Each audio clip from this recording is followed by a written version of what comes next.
Before we got this video started, I wanted to talk about our litigation with Larimer County. In March, when all of this COVID situation started with government shutdowns and that process, we went to a modified version of the class. Mostly, to be honest with you, for your comfort, for your safety, not so much for government restrictions or anything like that. Unfortunately, sheriff up in Larimer County decided that he was not okay with us having a portion online, although he does accept a 100% online version of the Hunter's Education program. We stopped doing it mostly so that our students up in Larimer County were not illegally denied while we figured this out. At the end of the day, though, we're correct. We're correct in the law, 1812-202, subsection 5 in Roman numeral 2 and 3 is what we qualify under. If you look at Roman numeral 2, really there's very little restrictions or curriculum that we have to follow. If you look at Roman numeral 3, there's a little bit more, but even there it talks about not doing the entire course online via electronic devices or online. But nowhere on there it says you cannot do any portion whatsoever online. So because we are correct, we're going to go back to the hybrid version. And again, this is mostly for your comfort, your safety, and to be honest, for our safety as well.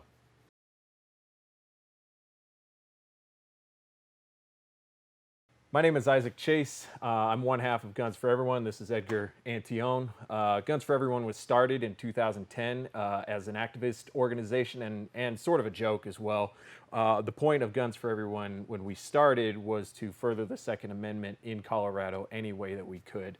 And we've been doing our concealed carry classes for free since about 2012 because in 2012 the state government decided that they were going to pass or try to pass House Bill 1226, which would have taken away the right of college students to carry on campus.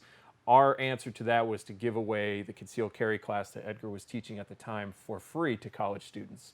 We've tried other things. We've tried rallies and marches and campaigns and all that stuff. And it turns out the best way for us to do our activism in the state is to do free classes. The free classes for college students went really well. We decided to keep doing them for everybody. And in that time, since 2012, we've had almost 50,000 people come through our classes in the state of Colorado. We've been everywhere from up near Fort Collins down to Pueblo. We've been out west, we've been out east, we've been all the way out to Grand Junction doing these classes. And we're very proud of what we do. We do these classes because we believe that you should not have to pay for your right to defend yourself. And in the state of Colorado, this class is required for you to get your concealed carry permit. So that's part of the reason why we do these classes for free. We also do them for free because we know that not everybody can afford to take a class like this. If you were to take this class somewhere else in this state, you'd pay anywhere from $50 to $200 depending on the class. And that's not to say those classes aren't worth the money. Maybe some of them are, but we feel that our mission is to do these classes for the people. We do accept donations. We'll talk about donations later. This video is different from the way we've done classes for the last almost decade. This video is not how we prefer to do these classes, but right now it makes sense. One of the things about this video is all the different sections of the video will be linked in the description of the video, so you can go back and click on a section and go back and rewatch that section if you want to, which I highly recommend you do once we get to the legal section of the law or of the class, and we cover deadly force and concealed carry law. And you can save this link to this video and come back and rewatch any portion of this video. So go ahead and check out those links in the description if you want to skip forward or backwards through the video to watch certain parts over again.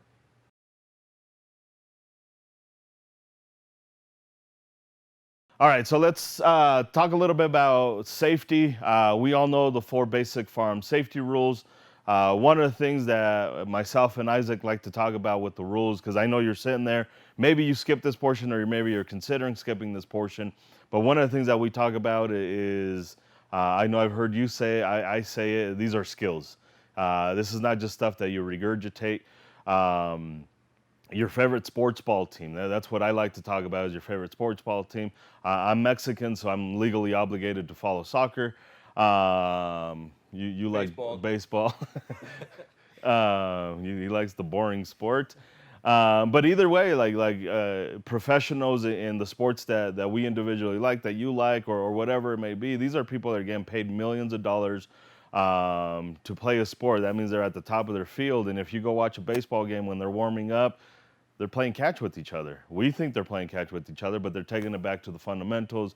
You go to a soccer match, they're kicking the ball to each other, stuff you did in little league, in pee wee leagues, that type of stuff. So when we're talking about these safety rules, we don't just say it because it's just this another boring thing that we must regurgitate. We got to stress these are skills. Every time that we're talking about this, you're gonna see Isaac throughout this video pick up a gun. And I may step back just because I need to be conscious about this. These are blue guns, they're fake guns, they don't work, they don't function, but that instinct kind of kicks in, and I don't want to be complacent about it. So even in this format, it's something that comes to the mind. So when we talk about these 4 basic farm safety rules, just understand this is not just little kiddie stuff.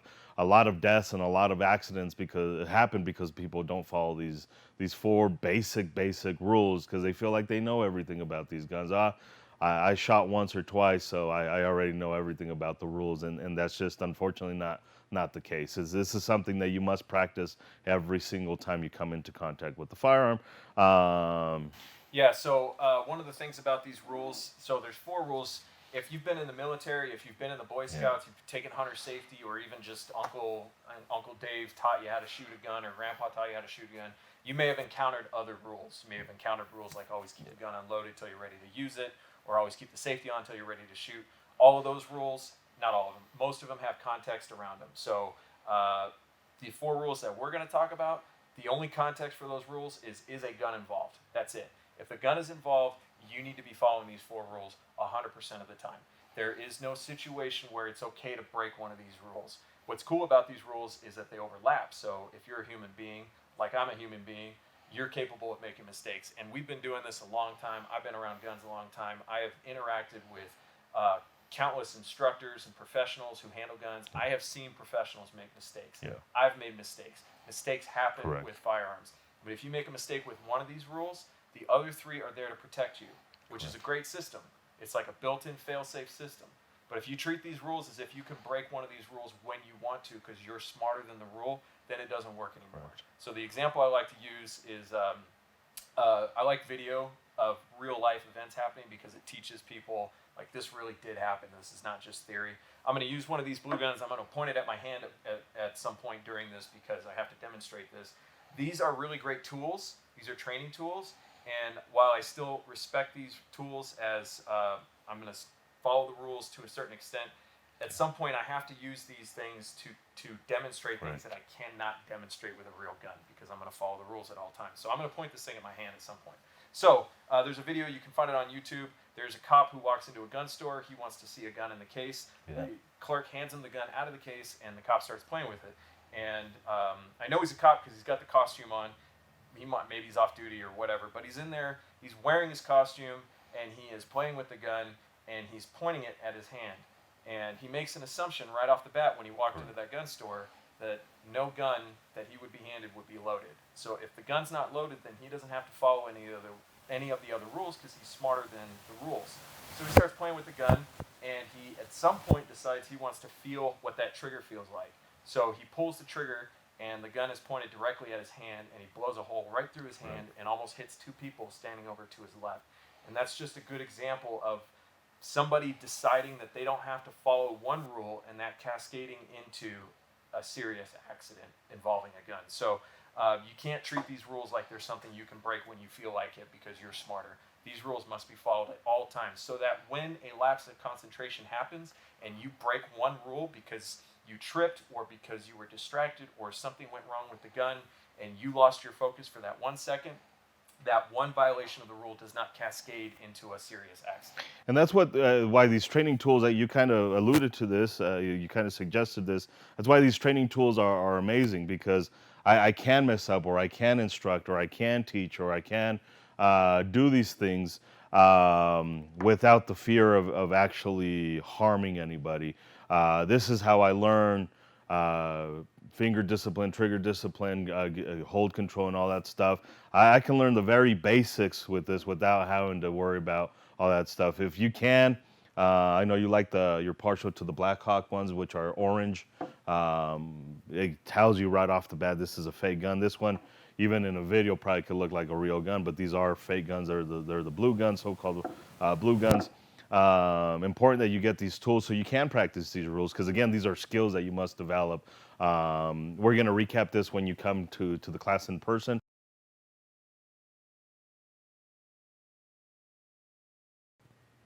All right, so let's talk about the basic farm safety rules now that you understand how important it is to follow these rules and implement it into your training routine. For basic farm safety rules, rule number one, guns always loaded. Treat it like your uncle, always loaded. Every single time that farm is loaded, a lot of deaths, a lot of accidents happen because of the so-called unloaded gun. Isaac gave you an example, and unfortunately, there's a slew of examples that we can give you about people either killing someone else, shooting themselves, injuring innocent bystanders. Very, very important to treat this firearm as if it were loaded. Yeah, I try to summarize this rule by just saying every gun, every time, all guns, all the time.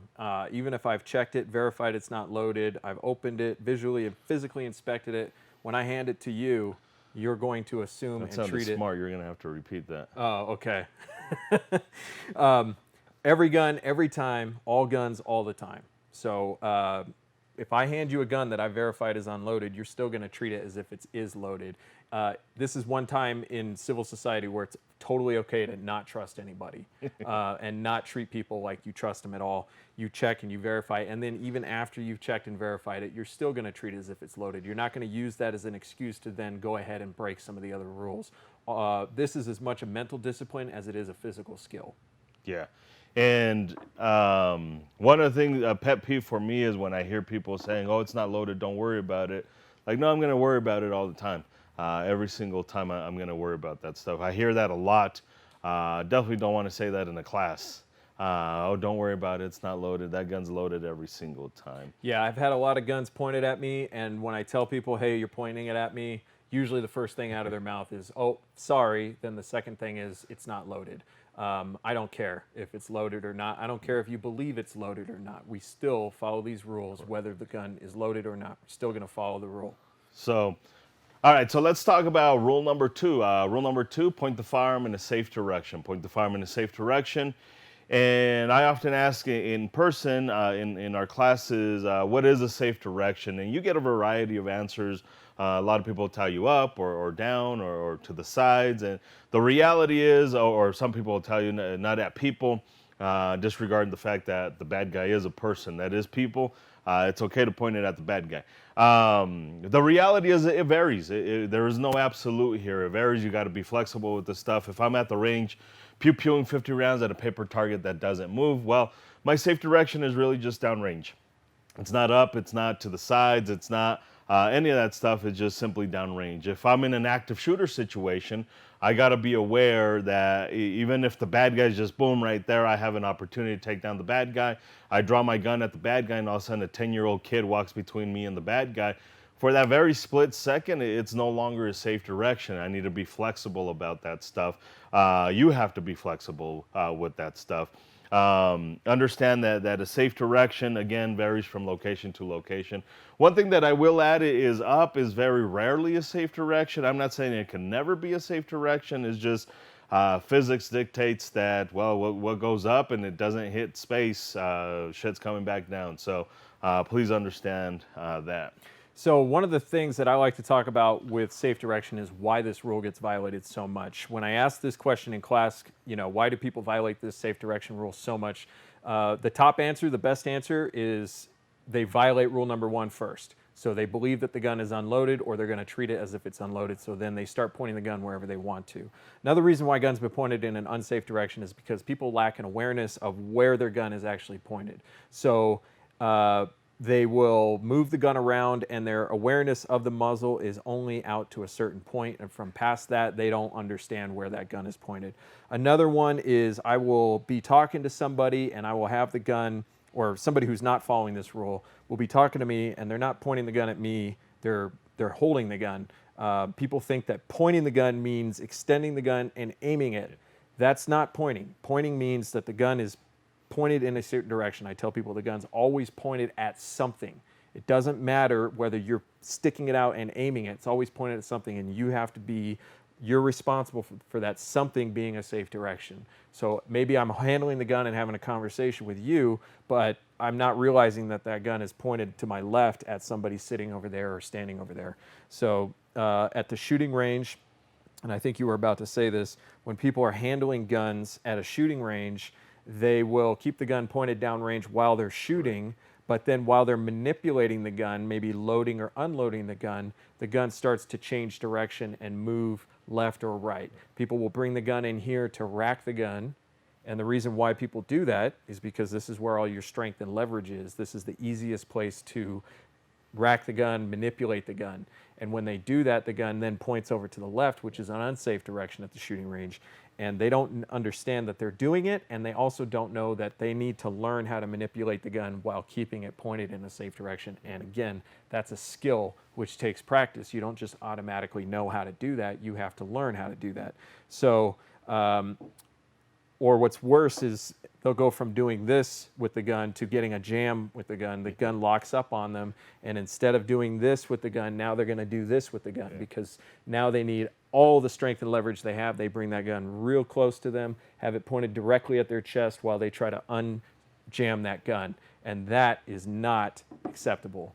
And even if we look at this in a self-defense situation, I want my muzzle pointed down towards my target anyways. This is something that we'll cover a little bit more in depth in person. But I would rather my gun be pointed at the bad guy versus all over the place. Then I have to rearrange. The less movement there is in my firearm to get on target, the better it is. So even if that is why you're doing it, and I understand I'm kind of jumping ahead a little bit, it's just defensively speaking, it's better to keep your muzzle pointed at the target anyways. But yeah, brings us up to rule number 3, unless you got more for rule number 2. Nope, that's good for rule number 2. So we cover rule number 1, rule number 2. Rule number 3, finger. Finger off the trigger till you're ready to shoot. Funny way of remembering it is your booger hook. Booger hook off the bang switch till you're ready to pew pew. Your booger hook off the bang switch till you're ready to pew pew. Now, for me personally, and Isaac will tell you where he prefers it. If I carry a semi-automatic, so I'm going to show you with the semi-automatic, and it's basically I like to place my finger. People call it the high index, but I like to put it basically in the seam where the slide and the frame meets. That's where I prefer to place my index finger, my trigger finger, not on the trigger guard, not on the trigger. When you get scared, when you get startled, you tend to tense up, you tend to clench up, and that can still cause you to slip off and squeeze the trigger. If I have my finger up high, really more on the slide more than anything else, even if that happens, I'm not squeezing that trigger. There's really no way for me to accidentally squeeze that trigger at that point. So finger off the trigger till you're ready to pew pew. So I'm going to give 2 more examples of why this is a bad idea. Number 1, and you can go look at this video yourself. Look up a video on YouTube called I Just Shot Myself, and you'll see a guy named Tex who has a target right in front of him, and what his plan is he's going to come out of that holster real fast, and he's going to jerk the gun up this way and shoot the target in front of him a few times. It's going to be sexy as hell. He's going to be internet famous. When our brains get in a hurry, we can often, our muscles can fire out of order, especially if we're not well practiced. And if you keep your finger right here and your brain is telling you pull the trigger, it's very easy for you to pull that trigger before you intend to. So he had a couple of problems in that video that compounded. He had a bad holster and he had a bad trigger discipline. And so as soon as he came out of that holster, he fired around and put a .45 caliber slug right through his leg and limped off camera, and guess what? Mission accomplished. He is now internet famous. How many times do you think that video has been viewed? I don't know. Several million times. So that's an example of how that can happen. Another one that I've seen happen in front of me is when you have a semi-automatic handgun, you're going to have controls on this side of the gun. You're going to have a magazine release right here. You have to push this with your thumb to get the magazine out. You have a slide stop right here if you want to be super sexy and that slide is locked open and you want to hit that button and the slide closes and everybody comes up and asks you for your autograph. Or you may or may not have a safety right here on this side of the gun. any one of those controls requires some amount of leverage for you to push them. So you're going to need some leverage in your thumb to push your magazine release, to push the slide stop, or to engage the safety. And if your habit is to keep your finger here, when you go to get that leverage, all of these fingers are going to squeeze at least a little bit. And if your finger's here when it squeezes, it often goes to the trigger. And I've seen a lot of people touch the trigger while they're trying to hit the slide stop. If you look right now, my finger's on the trigger as I try to get to that slide stop. If your finger's up here where it's supposed to be, you get the leverage you need by squeezing. Your finger squeezes against the side of the gun, you get that leverage. But if it's here, it very often goes to the trigger. And I had a student fire a round downrange while trying to engage his safety on his gun. Now, fortunately, he was following the rules as he should be, and he had that gun pointed in a safe direction. Assuming it was loaded, we knew our safe direction was safe. He had a momentary lapse of concentration. He lost his focus for a second, finger went to the trigger, boom, gun goes off, and all it was a very embarrassing lesson for him instead of a trip to the hospital for any of us. So I diagnosed what happened, I watched it happen, I told him what happened, we talked about it, he went back, changed his pants, we came back, we kept shooting. So I think you were there that day when that happened, I can't remember. But it was a great example of trying to manipulate the gun and not keeping that finger up here where it belongs. So I'll also say one more thing about trigger. Oh, go ahead. Oh. You don't have to stop. Don't stop.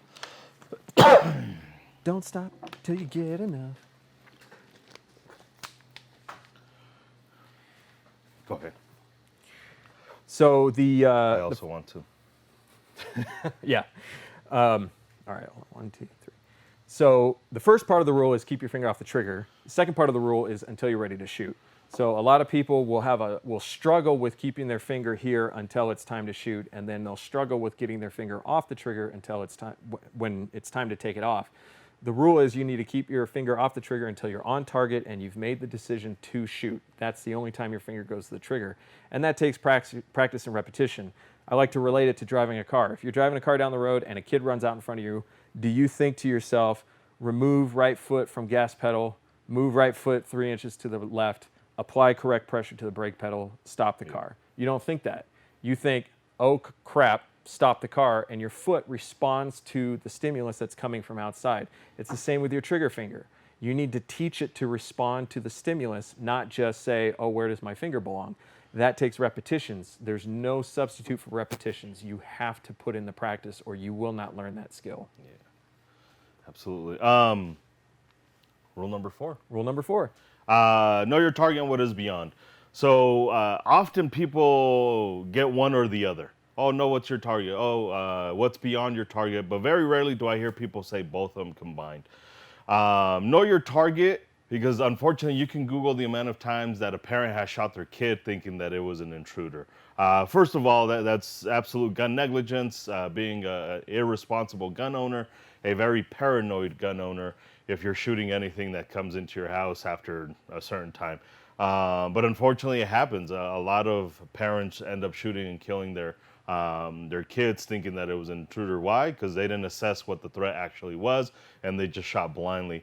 And then know your target, well, because you want to prevent that collateral damage. You want to make sure that only the bad guy's getting your rounds and not your neighbor. Not your neighbor, not the kids across the street playing, minding their own business, not any of that stuff. So know your target and what is beyond. So both of us have had more than one example where we witnessed a violent crime happening and did not know what the situation was. I witnessed a robbery happening on my street. I didn't know what the situation was. Part of owning a gun, part of being a responsible gun owner, part of being a responsible citizen is being careful with your actions. My job in that situation was not to run down the street with my gun out asking who needs to get shot. I have a responsibility to be a safe gun owner, and if I can't safely defend somebody, then it's not my job to start shooting. I have other options, I have other tools I need to use. It's not always clear who the bad guy is, and before you pull that gun out and use it, you must know your target is hostile. You must know your target is a valid target. Otherwise, that tool does not apply in that situation. You've got other tools you need to be using. And then on top of that, you're responsible for every round you fire. So if you fire at the bad guy and you miss, or the round goes through the bad guy and hits somebody else, you're responsible for that. If you're at the shooting range and you have your target up, you can see what's behind your target. It's pretty easy to process, hey, it's a safe backstop behind my target. You're at the shooting range, you're in a controlled situation. But you're at Walmart, or let's use a more modern example, you're driving down the road and there's some protest or riot going on and there's a threat. You are responsible for making sure that your target is clear and safe, and that is not easy to do. It is not easy to process all that information going on around you as you're dealing with that deadly threat. And practice and training is the only way that you can learn how to do that.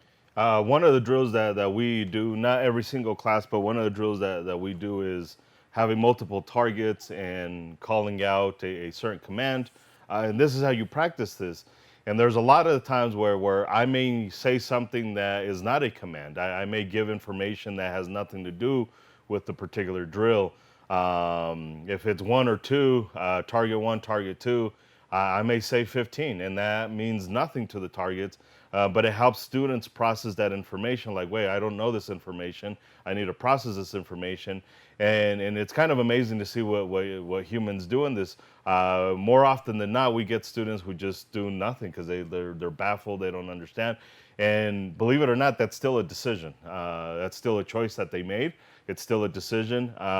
Sometimes when you're in these circumstances, you don't have all of that information, and sometimes doing nothing is still a good choice instead of shooting an innocent bystander or shooting the person that was trying to defend themselves instead of shooting the attacker. So very, very important to understand what your target is and what is beyond your target as well. So. And when we talk about practicing these rules at home, I like to tell people to practice these rules in front of a mirror. And I like to tell people to practice their draw in front of a mirror, but also practice firearm safety in front of a mirror, picking up the gun and pointing it at the mirror, because that gives you an idea that there's more going on behind the target than just the target. Giving yourself something to look at besides just a piece of paper on the wall or something like that is very helpful. So that's a tip you can use to practice all kinds of things. And when you practice in front of a mirror, you get to see the mistakes you're making too. Whereas if you're practicing by yourself in a mistake your mom made too. Yeah, mistake your mom made.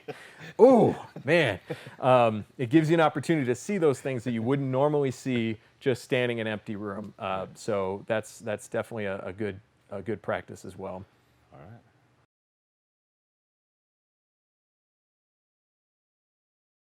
Now to talk about choosing guns. Choosing guns realistically, especially in this format, is often a difficult process. Even though it is a simple process, it can be an overwhelming process to teach somebody. And a lot of the reasons why is because, well, it's a personal experience. There's nothing that Isaac or myself realistically can tell you about choosing a gun. One of the things that we can talk about is just basic tips, though. And I'm going to defer to Isaac if something needs to be added. But realistically, although there is a scientific method to choosing a gun, there really is a way for you to size a gun to your hand, ensuring that your knuckles are aligned with the center of the gun, that type of stuff. But in reality, unless you take it out for a test drive, unless you take it out shooting, there's really no 100% way of knowing whether that's the right gun for you. Once you shoot it, you understand the recoil, you understand the comfort. There's many guns out there that might feel like it's the correct gun, but until you shoot it, you really don't know. In this climate, to be honest with you, with the pandemic going on and the panic, sometimes you're also just going to have to find the gun that you can get and kind of get good with it. Training has a lot to do with it as well. But if I were to give you a few tips on choosing a gun, some of the big ones, I hear a lot of people talking about going to ultra small guns, like really super duper deep concealment guns. And the reality is a lot of these people forget why we're carrying a gun to begin with. And one of the primary reason why I carry a gun is self-defense. So if my interest is self-defense, for me personally, and again, if Isaac wants to chime in, I give you permission. If self-defense is your primary reason of carrying a firearm on a daily basis, then in my opinion, the number one reason, the number one thing you should be looking at is how accurate you are with that firearm, how well you can draw that firearm, get it on target, and put rounds on target. Comfort and concealment, realistically, although it's an important factor, in my opinion, it shouldn't be the number one thing that you should be looking at. The other thing with really super small guns is basic physics. A lot of people disregard basic physics. It's that power to weight ratio.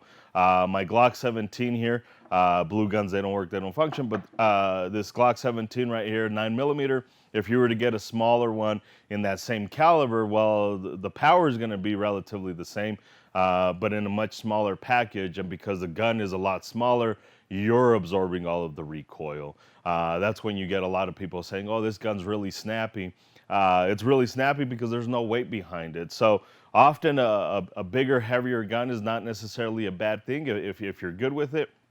I'm not suggesting don't get a small gun, but it's something to consider when you're choosing a gun. Also, the way you dress. Me personally, I like to carry a full-size Glock 17. That to this day, it's one of my favorite guns. But one of the things I have to consider is they don't make larges as large as they used to. Uh, so now 2XL is the new large, apparently. Uh, and I need to be mindful about that stuff. So when you dress, as you age, as trends change or whatever it might be, you need to ensure that you're taking care of concealing that firearm as well. Yeah, so I want to talk about a couple of things when you're choosing a gun. Number one, there's a lot of generalizations. So there will be things that people talk about that are usually true, but that doesn't make them always true. So as Edgar was talking about, generally speaking, a smaller gun is going to be harder to shoot, which makes it harder to practice with and harder to get good with, but easier to conceal. Larger guns tend to be easier to shoot, more comfortable, and harder to conceal. So you're going to have to find that balance for you that works for you. This is why you can't let somebody else pick your gun for you. Generally speaking, semi-automatics are more popular for concealed carry than revolvers are, but generally speaking, revolvers tend to be a little bit smaller, a little bit simpler, a little bit easier to use as far as understanding how they work. Again, that's going to be something that you have to decide. I like to tell people who are intimidated by picking a gun and picking something that they don't know how it works and all that. I tell people, generally, if you can drive a car, if you can operate a vehicle, you can figure out how to learn, or you can learn how to use a handgun. They're no more complex than driving a car, and the stakes are about the same. If you make a mistake with the gun, it's going to hurt. And if you make a mistake with a car, it's going to hurt. So there's the same amount of stress involved as learning how to drive as learning how to shoot. So you have to take that into account. But generally speaking, if you can operate a motor vehicle, you can totally learn how to shoot a gun. So don't be intimidated by it. Just take your time to learn the gun and learn the operation and learn how to use it, and you will get there. The other thing I want to say is that it's okay to start with something smaller caliber to learn. You will learn a lot faster with something that you can get comfortable with quicker. Don't let people talk you into buying something that you're not ready for. Just because you might be small, maybe if you're a smaller person, you have smaller hands, doesn't mean you can't handle a big gun, but you do have to learn some things before you jump into a big gun. One thing that I'll say about caliber is, again, basic physics. A lot of people will talk to you about stopping power, and a lot of these people might be old men. One of the questions that I like to ask these people when they talk about stopping power is, fantastic, what does that mean? Break it down to me so I can understand what stopping power is.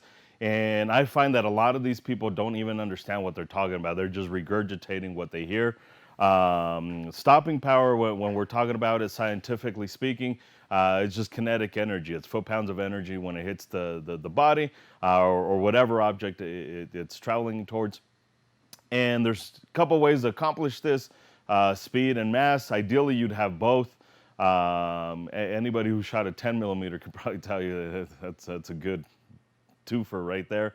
But a 9mm is coming at you really fast. If you look at, if you do the math on a kinetic energy calculator, and you'll see if you weigh out the projectile of a 9mm and a 45, you do all the conversions. Realistically, the kinetic energy that's created when it hits the body it's relatively the same. I'm not going to say it's exactly the same, but it's relatively the same. So there's a lot of people out there that are going to tell you, oh, 9mm or 45.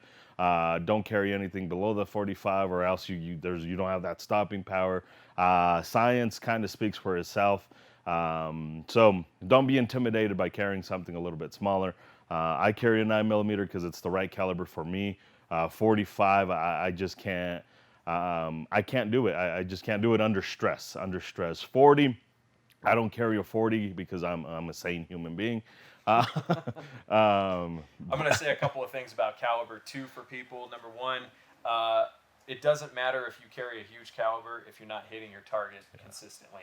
And a lot of people will think that that means I can go to the range and slowly load the gun and point at my target and get center mass hits in a perfect situation. But what real accuracy means for concealed carry, like Edgar said, you're carrying this for defense, not to show off. So when it comes to defense, I tell people the caliber that you carry should be a caliber that you can shoot accurately, meaning center mass of the target, quickly, meaning shooting fast, and one-handed, because a lot of self-defense shootings end up being one-handed. This hand is usually doing something else. Maybe it's holding a phone, maybe it's holding a door or something like that. Maybe you're live streaming while you're doing your self-defense. But a lot of people will buy the biggest gun that both hands can handle, not thinking that they need to be able to shoot that gun one-handed. And that will change what you carry for a lot of people. So keep that in mind. You need to be competent and proficient with your gun with one hand. And you won't know that unless you get out there and practice and train. Yeah. Anything else? Yeah, a couple other things about choosing a gun. When you're talking about picking a gun, obviously the first thing almost everybody's going to think about is price. You know, am I going to be able to afford the sexy Glock that everybody's carrying, or do I have to spend less? I generally say to people, money or price is usually an indicator of quality, not necessarily an indicator of reliability. You don't really know if your gun is going to be reliable or not until you take it out and shoot it. So when you're budgeting for your gun, you need to budget for a couple hundred rounds of ammo to take to the range and just blow through that gun to make sure that gun functions, because I don't care what brand is on there, I don't care how much you spend on that gun. If it doesn't work, it's not the right gun. So I've had expensive guns that don't function very well, and I've had cheap guns that function great. And so price usually indicates how sexy the gun is going to look. It doesn't necessarily indicate how well it's going to work. And with the reliability, one of the things that you should consider is if you do have a firearm that is otherwise reliable. A lot of people say, oh, this is a really good gun, and then you shoot it and it's not as reliable as other people make it out to be. One of the very first things you look at when you're getting a lot of malfunctions is honestly yourself, how you're gripping the firearm, which we'll talk about a little bit later. Really, it's just your grip. I mean, that's most of your inaccuracies. Most of those little issues are going to come about from a lack of good grip. So just because that gun's not performing well for you doesn't mean that the gun itself is the problem. Often it's you that's the problem. Like most of your problems, usually you. And a good way to find that out is to go shooting with somebody who is competent and who can diagnose that, whether it's an instructor or it's somebody else that you trust. We always tell people to get your training from an instructor. Don't get your training from Uncle Dave or your husband or whatever. But somebody who knows something about guns and grip can help you diagnose a problem you're having with your gun. Somebody that actually knows what they're talking about. And then you can decide, okay, is this the right gun for me? Do I just need to learn how to use it correctly, or do I need to find something else? Speaking of uncles and husbands and stuff like that, one thing that for me is important to talk about during choosing a firearm is primarily for the ladies, is this idea that the husband or the boyfriend is choosing the firearm for you.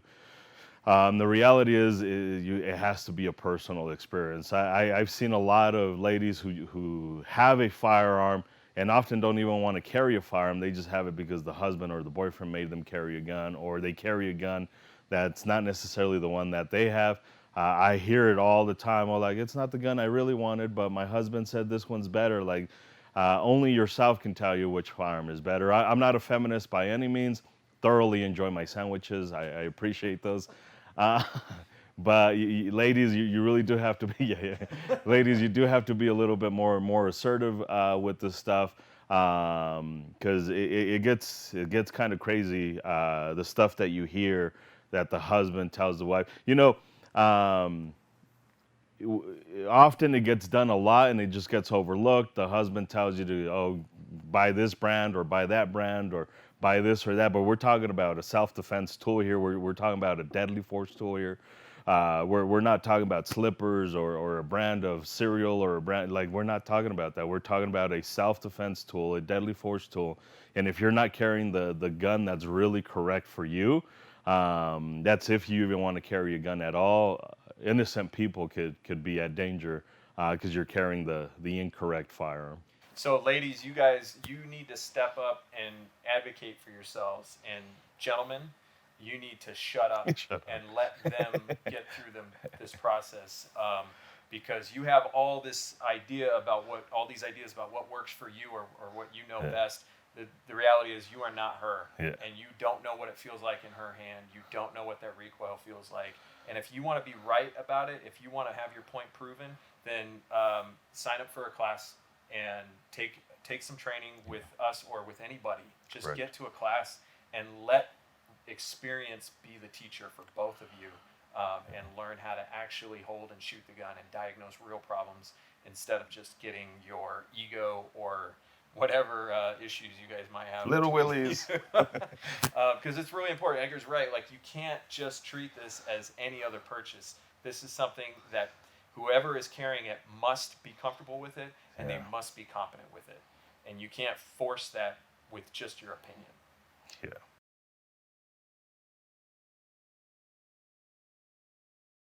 All right, now we're going to talk about choosing a holster. We only have a couple of examples up here because really this is not the ideal circumstance for demonstrating these. When you come into the classroom, if you want to talk about holsters, both Edgar and I have a big collection of holsters that we can talk more in depth about some of this stuff.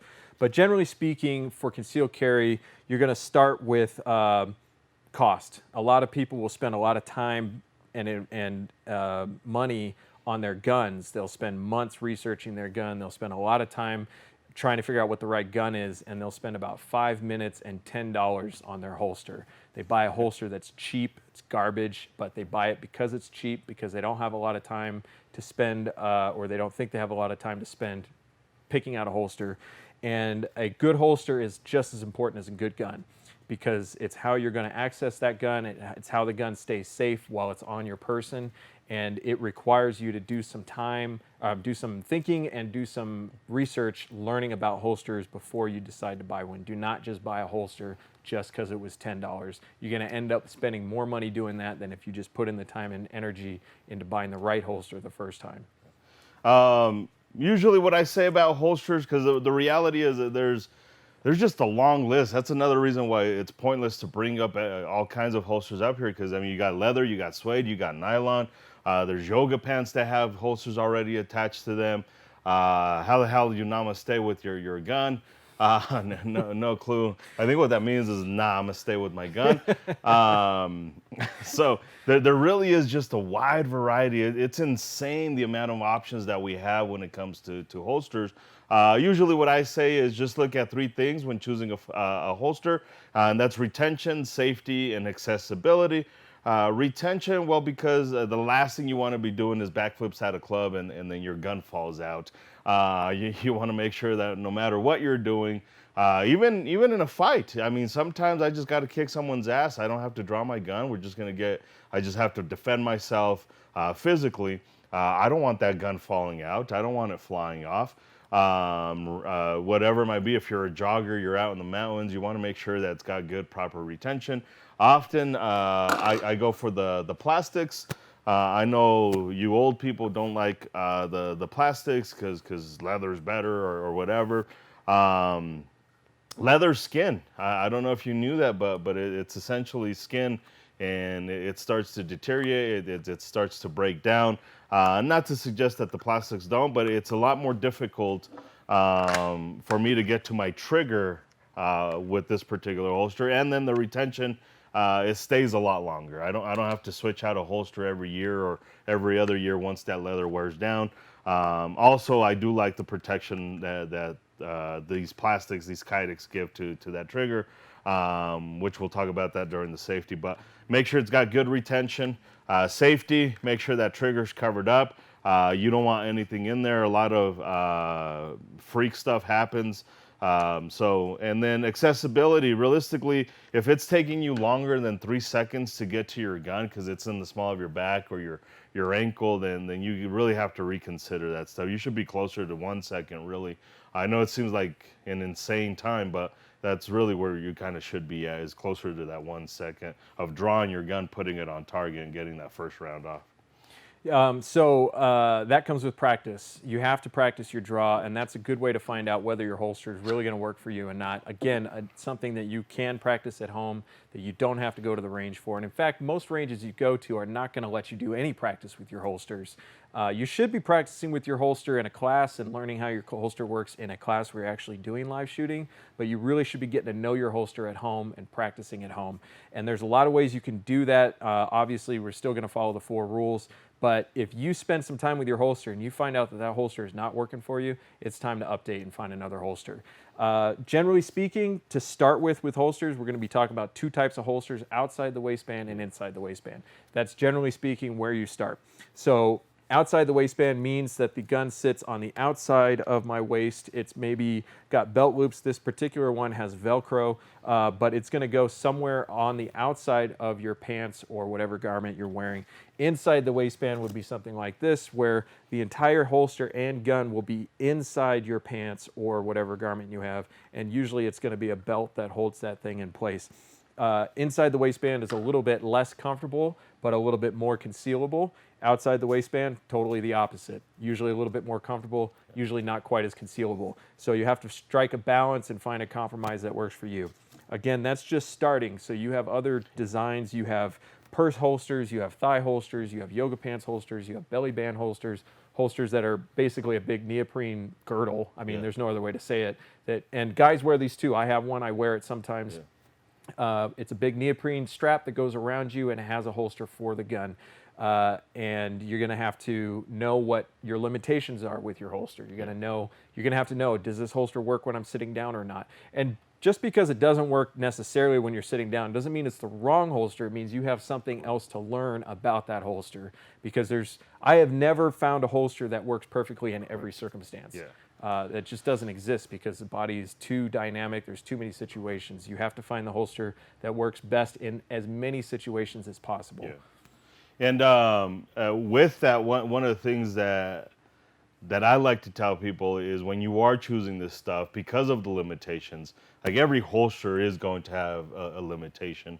But I often talk about more so about location, because if this holster is not as flexible as I want it to be in terms of maneuverability, once it's in there, like it's kind of locked in there. One thing that I do want to be is quick at accessing that firearm. And a lot of things that most everything we do is kind of center line. And it's something to consider when you're choosing a holster. When you're driving, it's center line. When you're sending a text, it's center line. When you're writing a note, it's center line. Drinking, eating, center line. Like most everything we do in our day-to-day stuff is center line. I hear a lot of people talking about going to the small of their back. Well, you have to consider, like, it's not something you do all the time. Maybe once or twice, depending on how your fiber intake is, that you're going to go back there. Maybe more if you're having extra tacos and Taco Bell and all that stuff. But it's just not a very natural, normal thing to be going back there a lot. But kind of the side, you go to your pockets a lot. The front, obviously, again, like you're eating and that type of stuff. So most everything we do is generally in this area. So when you're talking about accessibility, when you're talking about where should I carry my gun, it's something to consider. It's kind of generally in this area, because it's natural. So I want to talk about off-body carry real quick. Purses, fanny packs, if you are so bold, or backpacks. Any carry, it's most commonly purse, but any carry where it's not going to stay on your body You need to be aware that there are going to be times where you set that thing down and you walk away from it, and you need to be in control of that bag or purse or whatever at all times. You need to make sure that when you put it down, it's in a safe place. A good example of this is if I've got my gun in a holster and I go to my friend's house and we're going to watch the game or sports ball or play poker or whatever, I'm not going to walk into his house, pull my gun out, put it on the counter, and then go do my thing. That gun is going to stay on my hip in the holster. But if I'm carrying in a purse or a bag, there's a good chance I'm going to walk in, I'm going to put that purse down on the table, and I'm going to walk away and I'm going to go do my thing. And if you're in a situation where there's other people who have access to that gun that shouldn't have access to it, that's not a good thing. Kids, even 2-year-olds can pull a trigger. And so kids are curious, kids are stupid, and adults are stupid too, but kids are generally stupider than adults. And never underestimate the potential for an accident. Yeah. The one thing that I'll add kind of to that, taking the gun off of you, brings a good point about accessibility. A lot of people, when they get in their vehicles, it might feel a little uncomfortable, so they take it off, they put in a center console, that type of stuff. Kind of the same thing. You wouldn't go to your friend's house and do that stuff. It stays on your body. Same thing in your vehicle, and you have to make sure that it's comfortable and it's accessible when you've got your seatbelt on. It's very easy to get complacent, leave it in the console while you're pumping gas. Like shit happens when you're pumping gas as well, so can't get complacent. Also, if you have your gun in a center console or glove compartment, or you buy one of these holsters and you get the Velcro underneath the dashboard, you might think that's cool, but now you have to consider every time I go to a store, I have to take the gun from wherever it's at and put it on my body, or take it off and put it in that holster or put it in that center console, increasing the chance of somebody seeing you, witnessing you, grabbing a gun, putting it on your body, and then entering a store. Like right now is not the time in our history where that's necessarily an okay thing to do. People are freaking out over everything right now. And there's there's been a survey taken that there's an approximate number, this is not a definite number, but an approximate number of something like 5 million new gun owners in the last 4 months since COVID started. Yeah. That's 5 million people who are carrying around guns or who own guns who are new to it. And there's nothing wrong with being new, but there's a lot of potential for mistakes. And there's a lot of people who don't know this stuff and don't think about this stuff and leave guns in cars or leave guns where they shouldn't be, and then the wrong person gets a hold of that thing. Maybe it gets stolen, or maybe a kid gets a hold of it. We have a responsibility as gun owners above all else to maintain the safety and responsibility of these things. Maybe someday you'll use this thing against somebody, but the chances that a mistake is going to happen are very high. We've been doing this for a long time. We've had almost 50,000 people come through our classes. We've had 5 people use guns to defend themselves from our classes. If you do the math on that, well, they didn't defend themselves from our classes. Wow, did I say that? Wow. We've had 5 people from our classes use a gun to defend themselves. Like, what classes are you offering? And so this is staying in, by the way. Yeah. It should.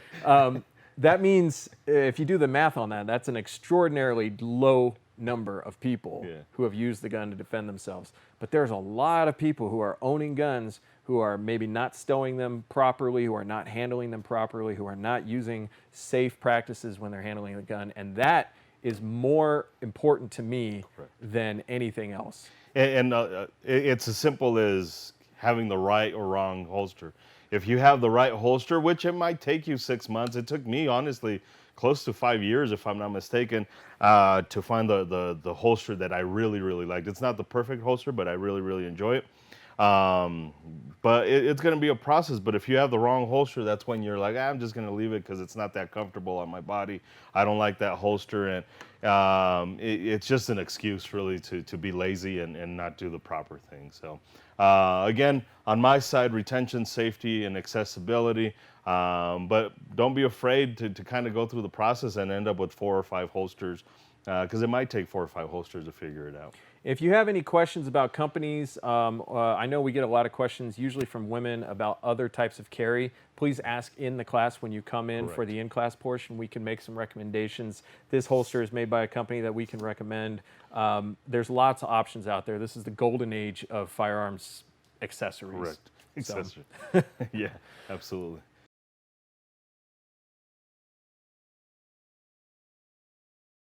All right, so now we're going to talk about everybody's favorite stuff, which is the laws. Yay, laws. I know you may not be able to see it off of our screen here, so I'll put it up on your screen.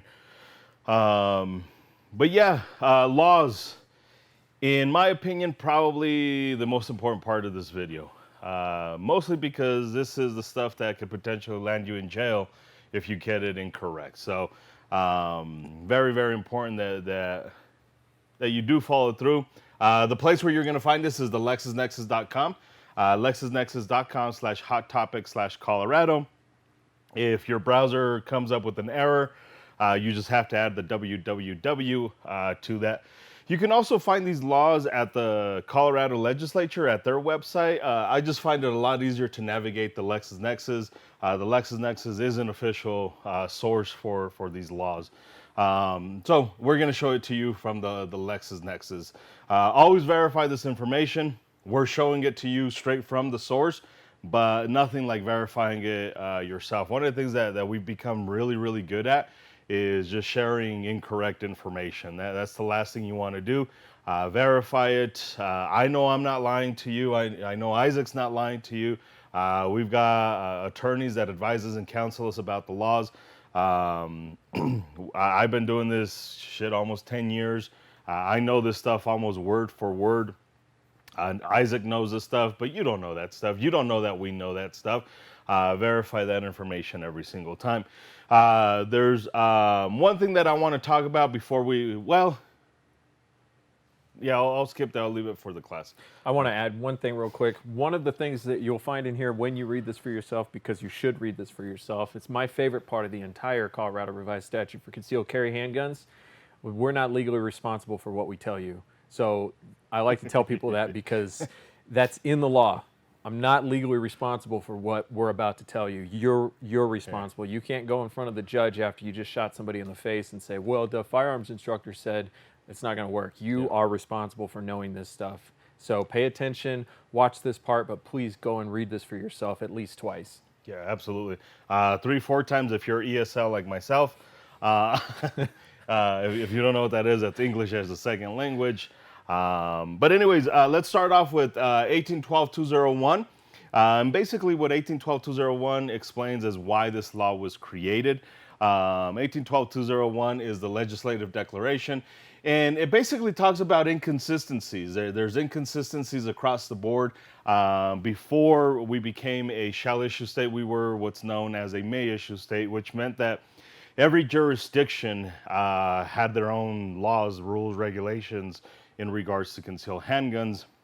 We became shall issue state in the early 2000s, which means that if you meet these state requirements to obtain your concealed handgun permit, your jurisdiction has to issue you that permit.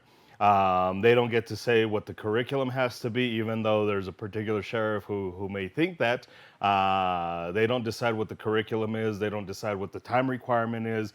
They don't decide any of that stuff. That's stuff that we're going to talk about right now. But anyways, that's what 1812-201 is all about.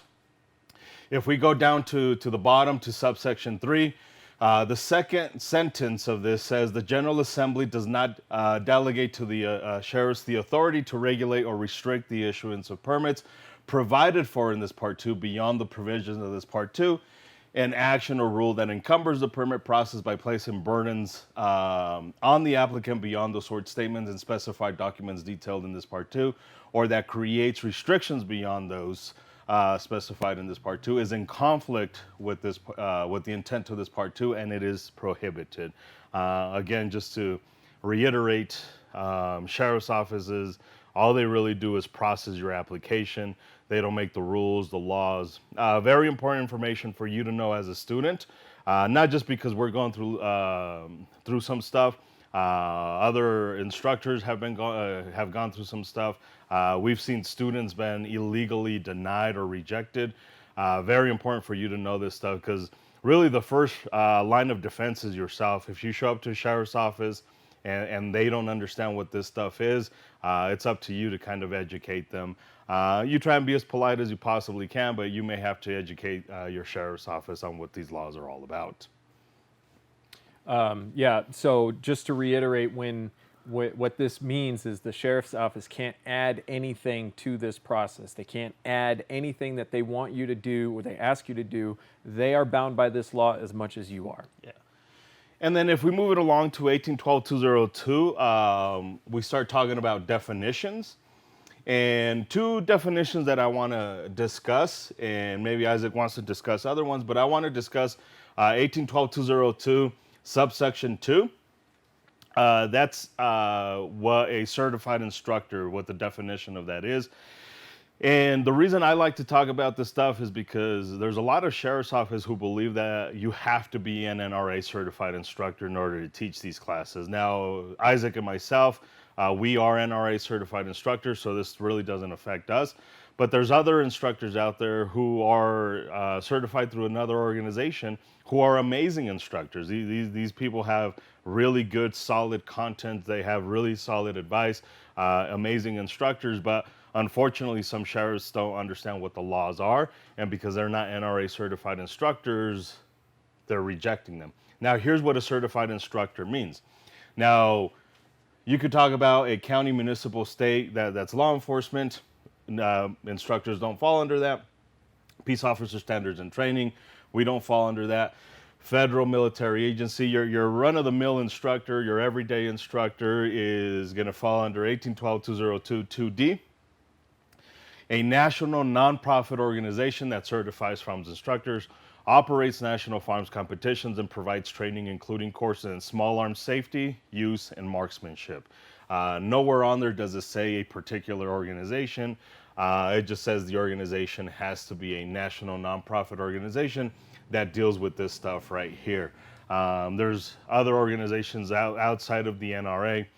The other thing that's happening right now, I don't know if you've been paying attention to current events, but there is a small chance, however small that may be, there is a small chance that the NRA will be dissolved. They have been sued for, we'll just leave it at that, I guess. So tiny chance that may go away. And people have asked me, like, what happens if there's no more NRA certified instructors? How do you do classes? Well, in the state of Colorado, you do not have to be an NRA certified instructor. So there are other alternatives. And then handgun training class. In the state of Colorado, it's pretty straightforward. Guns for Everyone falls under two sections. We fall under two categories. 1812-202, subsection 5A, paragraph 2 or Roman numeral 2. It says a firearm safety course offered by a law enforcement agency, which we're not, an institution of higher education, which we're not, but then it says, or a public or private institution or organization or firearms training school that is open to the general public and is taught by a certified instructor. We are that. That last portion of it, we are. So we fall under that section there. And if you notice, there's nothing in the CRS that says our class has to be 4 hours long, 6 hours long, 2 hours long, 1 hour long. There's no time requirement. There's also nothing in here that says we have to follow a certain curriculum. Every instructor is creating their own curriculum, whatever they feel is necessary for their students. I appreciate it because it allows me to adapt to whatever circumstance we're in. Right now is a perfect example of the COVID situation. We can adapt to that. There's some students who need more help than others with the safety stuff. This allows me to spend more time with them talking about safety, or there's some students that don't know anything about the law, so it allows me to pay a little bit more attention with them. I actually appreciate not having a strict curriculum to follow because it doesn't allow you to adapt. And then we've got Roman numeral 3, which says a firearm safety course or class that is offered and taught by a certified instructor. 3B says, notwithstanding paragraph A of the subsection 5, Handgun training class does not include any firearm safety course that allows a person to complete the entire course via the internet or an electronic device or in any location other than the physical location where the certified instructor offers the course. So what we're doing in this particular context, we are providing a portion of it via the internet or electronic device, but not the entire portion. So that means you still legally would have to show up in person, attend that in-person portion, which is going to be about 45 minutes long, sometimes a little bit longer. And I'm sure if we have one student, it's probably not going to take 45 minutes, but about 45 minutes, you have to show up for that portion. But yeah, that's the definition for that. In either case, whether it be 1812-202, 5A, Roman numeral 2 or 3, there's no curriculum that we're bound by. There's no time requirement that we're bound by. You as a student legally don't have to go shooting. We offer it as part of our course, but it's an optional portion of it. We feel that you're an adult and you can make a decision for yourself. So that's what that is. Anything you want to... No, I don't have anything to add for that. Pretty straightforward. I mean, you've got to be a really dense individual to to struggle to understand this. I couldn't imagine somebody so dense that they couldn't understand how basic this is. So while he's getting to the next section, something that we always say in our classes is when you're reviewing this stuff or when you're telling other people, a lot of times you'll hear people say, well, my friend's a cop or my brother-in-law's a cop, and he said, we don't really care what other people say. If you can verify it here in the law, then it stands. If it's not in here, then it doesn't exist. A lot of people will get laws confused from one state to the next state. They say, well, in Texas, I can do that. Well, we're not Texas. We're better than Texas. We have different laws than Texas does. And so don't take people's word for this, even if they're a police officer. Correct. The only person's word I will ever take for this is an attorney. And even then, I'm going to be careful about it. Correct. All right, moving on. So I'm going to skip the criteria to obtain a concealed handgun, which is 1812-203. That's something that we can discuss if you really wanted to in person. But essentially the criteria is you have to be 21 years of age, you have to be a legal resident of the state of Colorado, and then haven't taken a class. If you've been in the military, your DD-214 might be valid for that. I want to talk about your specific situation in person, or you can call us in emails and see if your DD-214 will qualify. But I think in the interest of time, those are kind of the general three. Is you have to be 21 years of age. We'll talk about denials and stuff here in a little bit with the application process, but that's the criteria. 21 years of age, legal resident of the state of Colorado, and then have a training certificate from a certified instructor, or again, there's other means of proving that you can be a competitive shooter. DD-214s work as well. Active orders will work as well, obviously. So there's other ways of doing it. So I want to add something just because I normally teach in Colorado Springs. We get a lot of soldiers who are not necessarily residents of Colorado. If you're a soldier and you're stationed here in the state of Colorado and you have orders that you're supposed to be here, that is your proof of residency of Colorado, or of being a resident of Colorado. And so that will work as your proof of residency. The other thing I want to mention is marijuana, because we get this question a lot. If you have specific questions about this, we'll answer them. Generally speaking, the restriction is you can't be a user of any illegal substances under state and federal law. So just because Colorado has legal weed does not mean you can get your permit if you're a user of marijuana. If you have specific questions about that, please ask them in the class. Yeah. This 1812-204, one of the things that I want to talk about here, it starts off by talking about you having to keep your permit with you. If you're going to carry a gun and you have a permit, you have to keep it on you. It's kind of like your driver's license. If you're driving, you have to have your driver's license on you.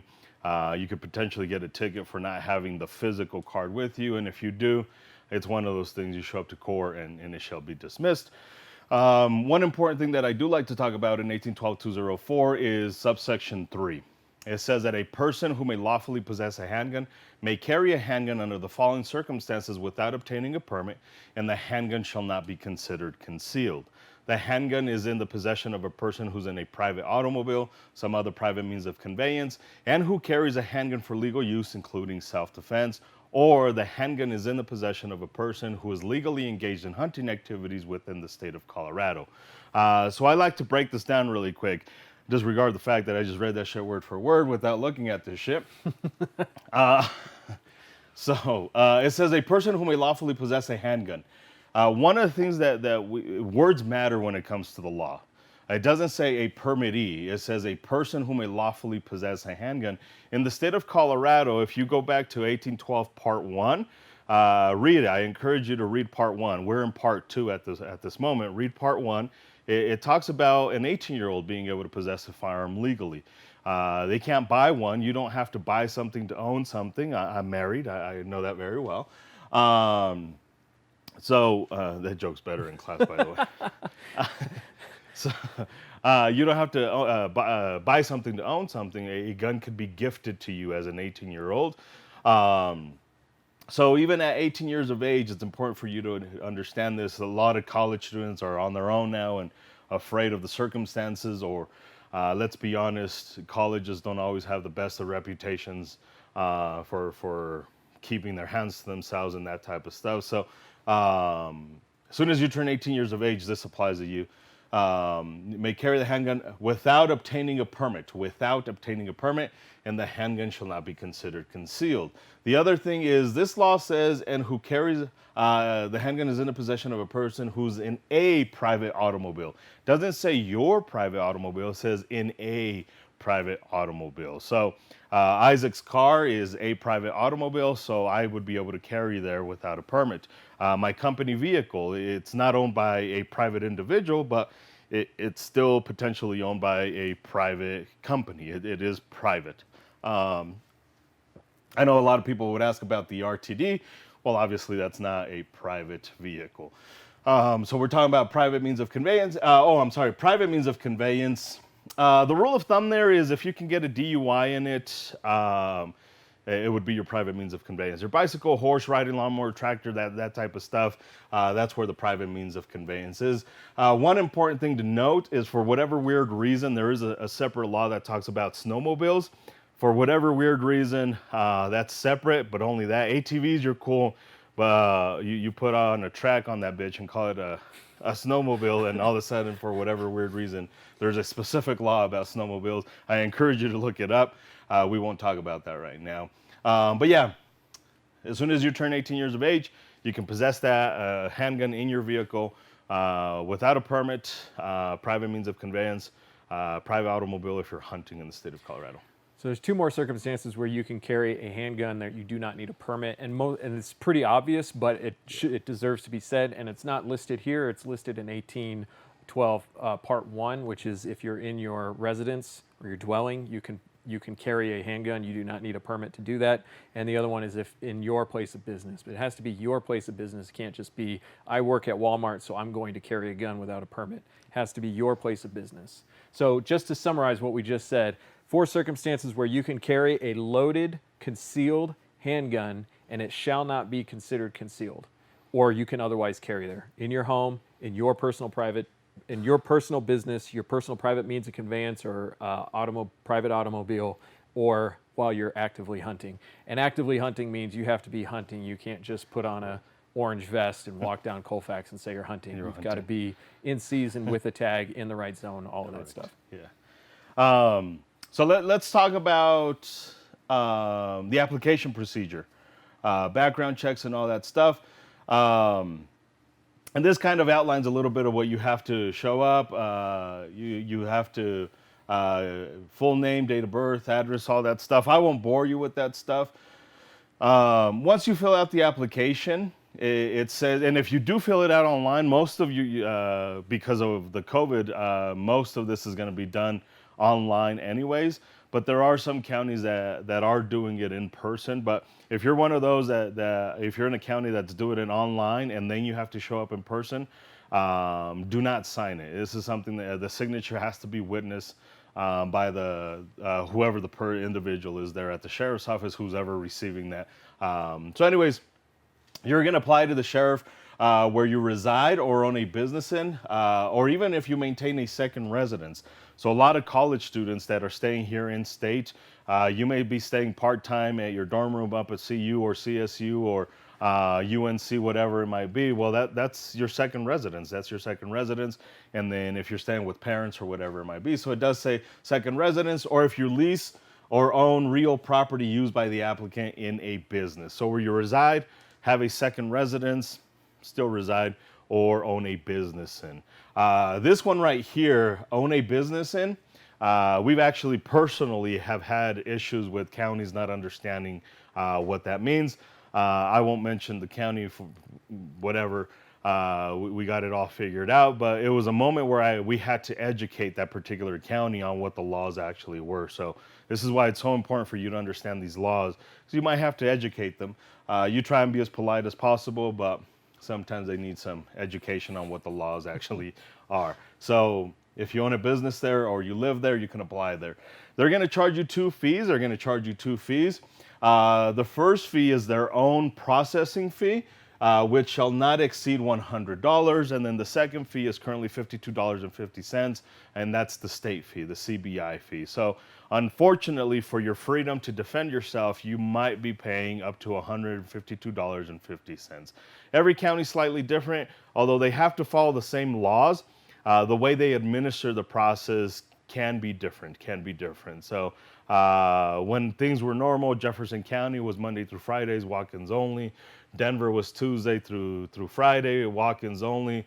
Some take checks, some don't. Some take money orders. Some take certified funds only, which is weird because cash you would think was certified funds, but somehow it's not certified funds. Some only take credit cards, that type of stuff. So all the information, because we're kind of generalizing a lot of this stuff, the information specific to your county you can find on your county sheriff's website. They will have it organized and presented in a way that you can understand, and it will lay all this out. We're kind of walking through the guidelines here, but you do have to follow what your county says. So they'll tell you how they take payment, how they handle the application itself, whether they're under COVID modified rules right now, when you can get your appointment, all of that stuff. And your application will be available on your county sheriff's website. Yeah. And most of these counties are on COVID modified rules, which is ironic. Very ironic. So yeah, it's very important that you go to these websites. Remember, I know I'm saying a lot of stuff, but it's important that you don't get confused. The only thing they really have a say about is how they administer the process. They don't make the rules about what your requirements are, your curriculum, your time, all of that stuff. Really, the only say they have is whether they're going to be open Monday through Friday, how they're going to accept payment, that type of stuff, how they administer the process. So anything else you want to add about this stuff right here? We tell everybody, read the law, read the law, read the law. This part is probably not the most important because you can get the information you really need from the sheriff's website. But if you encounter a problem, that's definitely where you want to head to. Yeah, it's kind of a standard government application process. Is you're going to present the typical stuff. So let's talk about what happens once you submit your application. So once you submit your application, we're going to look at 1812-206. Once you submit your application, it says that they have legally 90 days. Now it says 90 days. It doesn't say business days. It says days. Words matter. There is a certain portions here where it will talk about 3 business days, that type of stuff. Words absolutely matter. They have 90 calendar days to either approve or deny your permit. Here's one thing that's super important right now during COVID. If you're watching this video past COVID, one, we're lazy as shit for not updating that video, but obviously it wouldn't apply at that moment. But especially during these panic moments during COVID, they're behind. I mean, like Isaac mentioned previously, close to 5 million people, if not more. That's kind of just a ballpark. New gun owners. Kind of the same amount are applying for concealed handgun permits. It's an insane amount of people that are applying for these permits. I know in Adams County, as of right now, today's the 28th of August. As of right now, if you go to Adams County and try and make an appointment, you won't get in there until mid-December or so. So that's taking 4 months. This law although frustrating, says that it's from the time that they receive all of that information. Not when you make an appointment, not when you call them, not when they set your appointment. Until they receive all that information, the clock's not ticking. Once they receive all of that information, it's 90 calendar days. Very important for me to bring that up. I get a lot of angry emails from students who say, "Oh, this is bullshit." I agree with you, but if in fairness, if we're asking them to follow the laws, and I mean, unfortunately, I may not agree with this, but that is what the law says. Once they receive the documents, then that's when you can go apply. I'm sorry, that's when the 90 days start ticking. So why don't you talk about what happens after 90 days? So after the 90 calendar days, if you still haven't received an answer, you have every right, according to the law, to go in there and request a decision.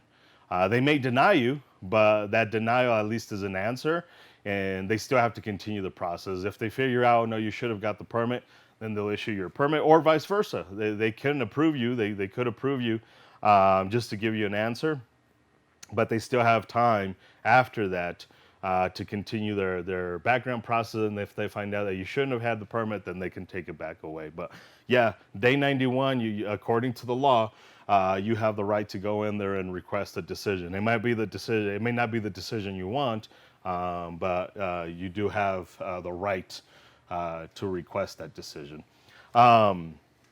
One thing that I want to talk about in 1812-206, unless you've got stuff to say. Nope.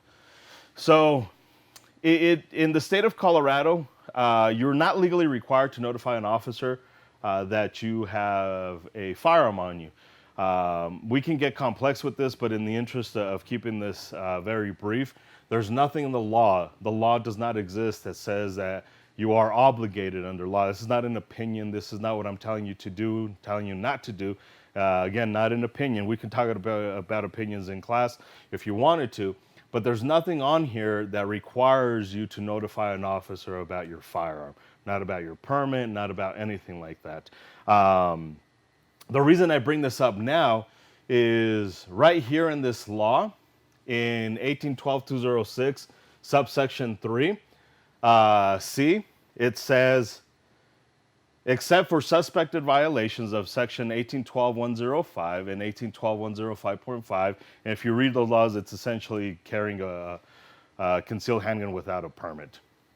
A peace officer, so let me start that again, except for suspected violations of section 1812-105 and 1812-105.5, a peace officer may not use or search a database of permittees maintained by a law enforcement agency to establish reasonable suspicion for a traffic stop, or when contacting an individual to justify probable cause for search or seizure of a person or person's vehicle or property. Very important for you to understand that. They cannot use your permit. They cannot search that database to create that probable cause. Now, I've made this mistake in the past, and I think it's important for you to understand this. Creating reasonable suspicion and probable cause are two different things. So it's not the same. Reasonable suspicion is one thing. Probable cause is a completely different thing. I encourage you to look at your rights, your Second Amendment, look at Terry stops, Terry versus Ohio, that type of stuff. But in the state of Colorado, 1812-206 subsection 3, paragraph C, does not allow them to access that database to create probable cause. Again, reasonable suspicion and probable cause, two different things. So I want to say a couple things real quick, because we're starting to get into the area of talking to cops. And you can have this argument on the side of the road with a police officer if you want to, but it will almost always not go your way. Yes, you should know your rights, and it's okay to assert what you know. But if you want to get into an argument with a police officer, it's my own personal recommendation that you do that with a lawyer next to you in a arbitration or a courtroom setting or something like that. Do not get physical with a cop over something like this. That's stupid. And if you do really want to fight it, I mean, just take the L, go to jail. Because there's some of you like, no, I'm not going to tell them anything. Like, fantastic, just go to jail, bond out, whatever. We're saying the same thing. Yeah. So yeah, absolutely. The other thing I want to point out about this, because I don't know if you cover this normally, and since we're here, each county is required to keep a list of all current permittees in their county. They're also not allowed to share that list with other counties unless there is a court order to do so. That's at the beginning of this. So you could have a cop who can look up whether or not you have a permit in the county where you're at, but they don't have access to every county across the state. So understand that. They're not supposed to look up your permit just for fun. They're not supposed to do that, but they may or they may not do that. But it's important to know how these records are kept. Yes, there is a record of you having a permit with the county where the permit was issued. No, not every cop has that information. Yeah. It's not an automatic thing. Yeah, absolutely. So let's move it along.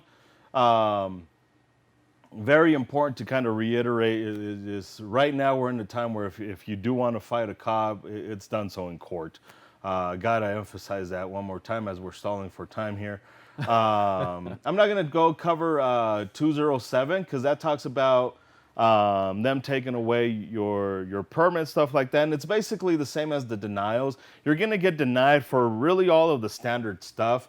Are you a wife beater? Are you a felon? Are you a pothead? Are you a drunk? That type of stuff. These are the type of stuff that I want to talk about in person because there's a lot of circumstances that there's no absolute here. I know friends, I know people personally who have spent time in prison for multiple felonies who legally own guns and legally have their concealed handgun permit. So that's why, for me, it's important to talk about denials and that type of stuff for your specific thing. But it really is a general thing. If you have an active red card, if you're a medical pothead, you're probably going to be denied.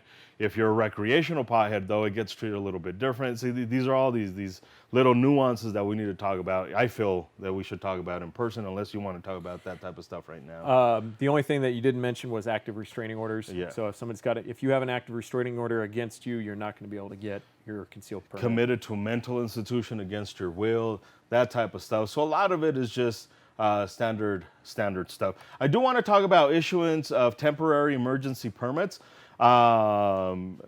These kind of became popular towards the beginning of COVID because ironically we had a governor who we thought was going to go completely left with these, and he said, no, not only can gun stores stay open, but I am instructing sheriff's office to start issuing, without a class, by the way, without a class, temporary emergency permits, without having to show up in person.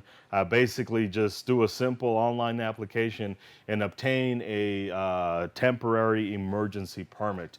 That was one of his executive orders, whether you believe it or not.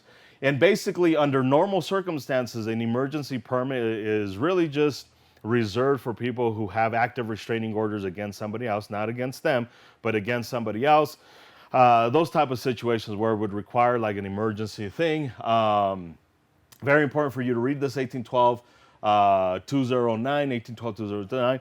It's cheaper for you to get your permit. I don't want to go in depth with this. It's cheaper to get your permit. You can be 18 to get this permit. So if you're an 18-year-old that has a restraining order against an ex-boyfriend or whatever the case may be, you can now get a temporary emergency permit. You don't have to wait until you're 21. It's usually valid for a period of 90 days. So it's not going to be a permanent one, but it's cheaper, faster to get. And again, if you're somebody who's not yet 21 and you got somebody crazy, a stalker, that type of stuff, you can obtain this temporary emergency permit as well. As far as COVID goes, up and down, things are changing all the time. That's an important reason why we need to talk about this right now, because for most people, this is not going to apply right on August 28th. But who knows in the fall, or who knows in the spring, if things change again, temporary emergency permits could become more relevant. So let's talk about maintenance of permits. And if you have questions, if you're sitting there like, what the hell what need clarification? That's what the in-class portion is going to be all about. We're going to do some additional stuff in the in-person portion, but that's also a good time to ask all of those questions in the in-person portion. 1812-210, if you move, You have 30 days. Within 30 days of a permittee changes the address specified on his or her permit, or within 3 business days. Remember, I told you words matter. Notice how here they specifically said 3 business days, but here they only said 30 days.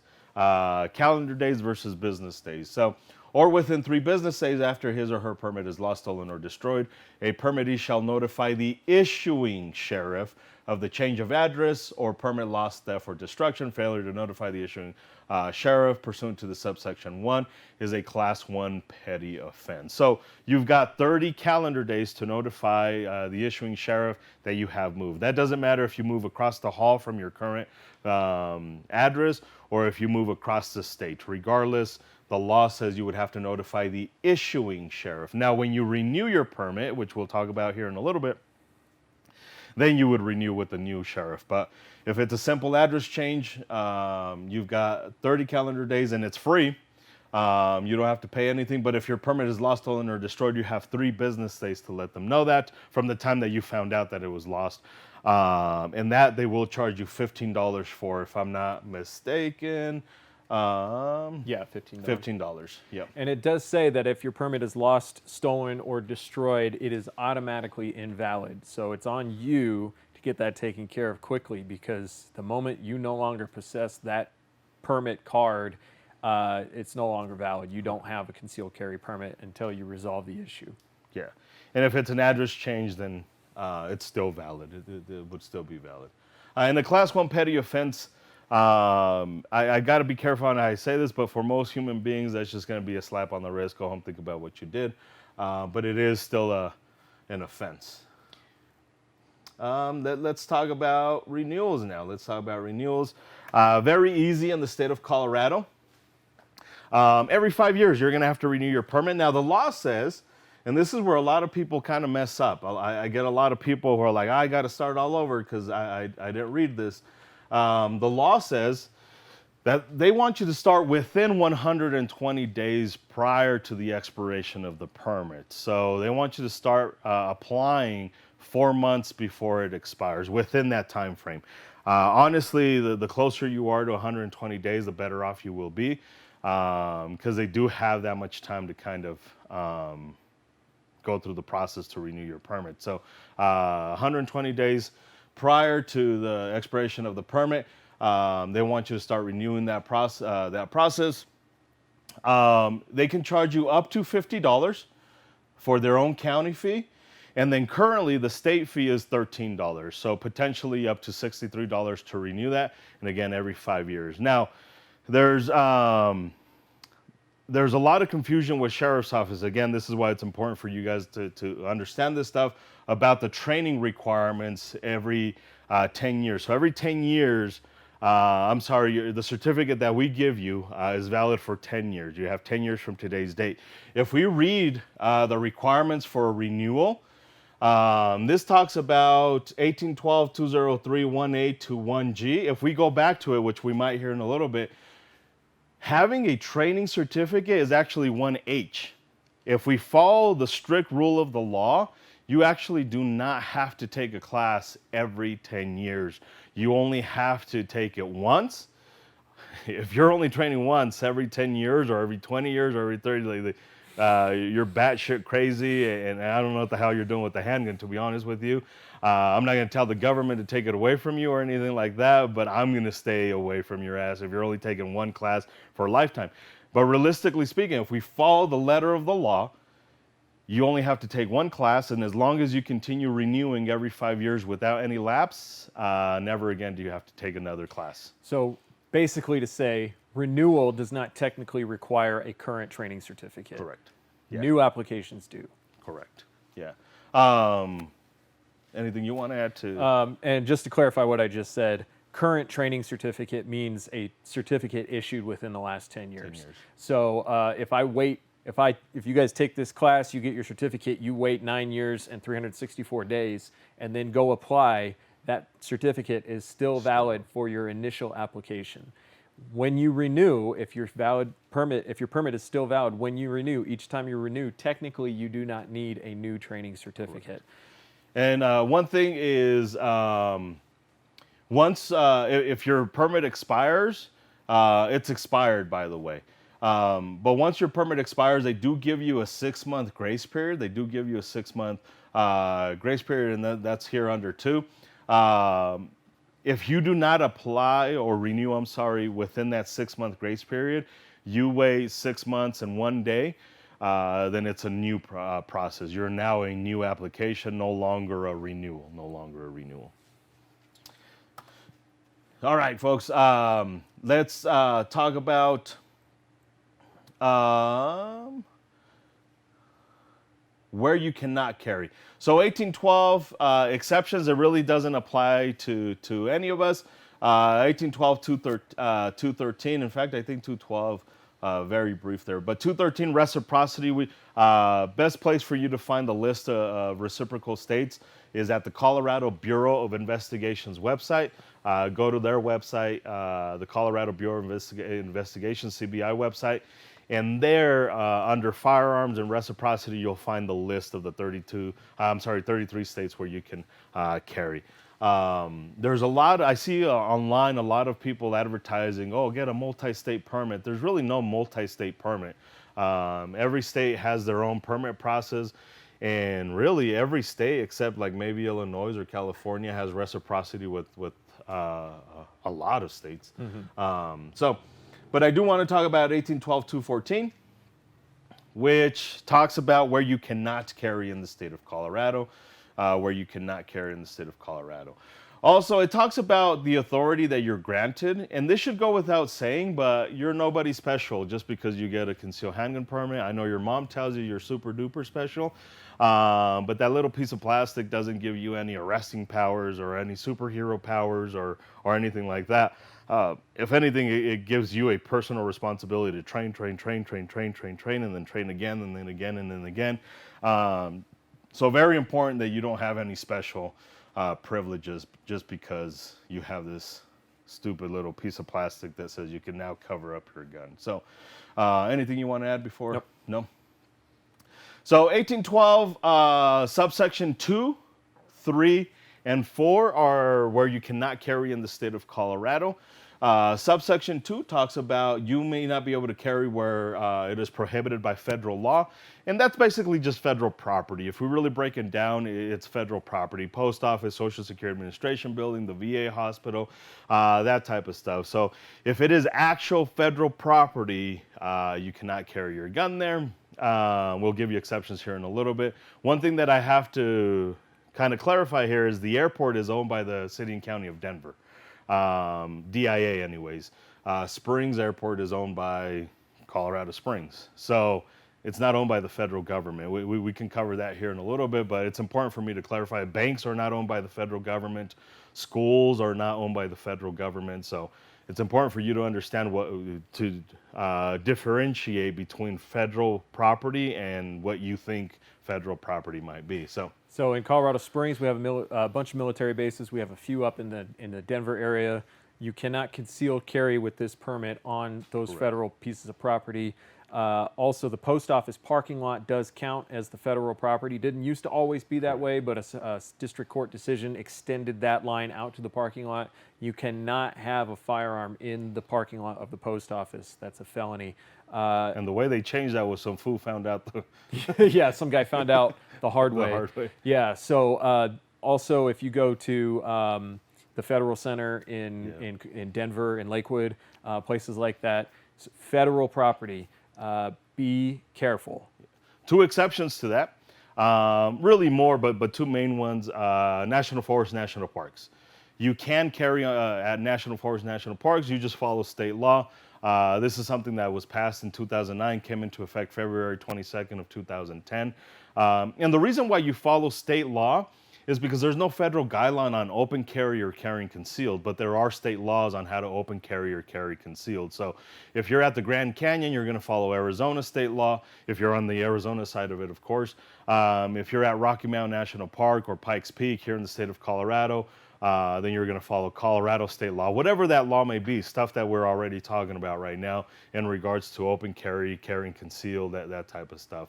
So you can carry on to national forests, national parks, you just follow state law. Now, I still would advise that you go to their website if you're going to go to Yellowstone or whatever it might be. Go to their website because there might be something on the federal side that kind of restricts you from going to certain places like information centers or bathrooms or play areas that are being maintained and that type of stuff. So always encourage you to go to their websites and get the proper information there. But in general, national forests, national parks, you just follow state law when it comes to how to carry, whether it be open carry, carry concealed, or in your vehicle, that type of stuff. Anything you want to? Nope. So subsection 3, you may not carry on the real property or into any improvement erected thereon of a public elementary, middle, junior high, or high school. Can't carry on to public schools K through 12. Please understand that says public schools K through 12. Charter schools are also public schools. Charter schools are also public schools. But there is an exception.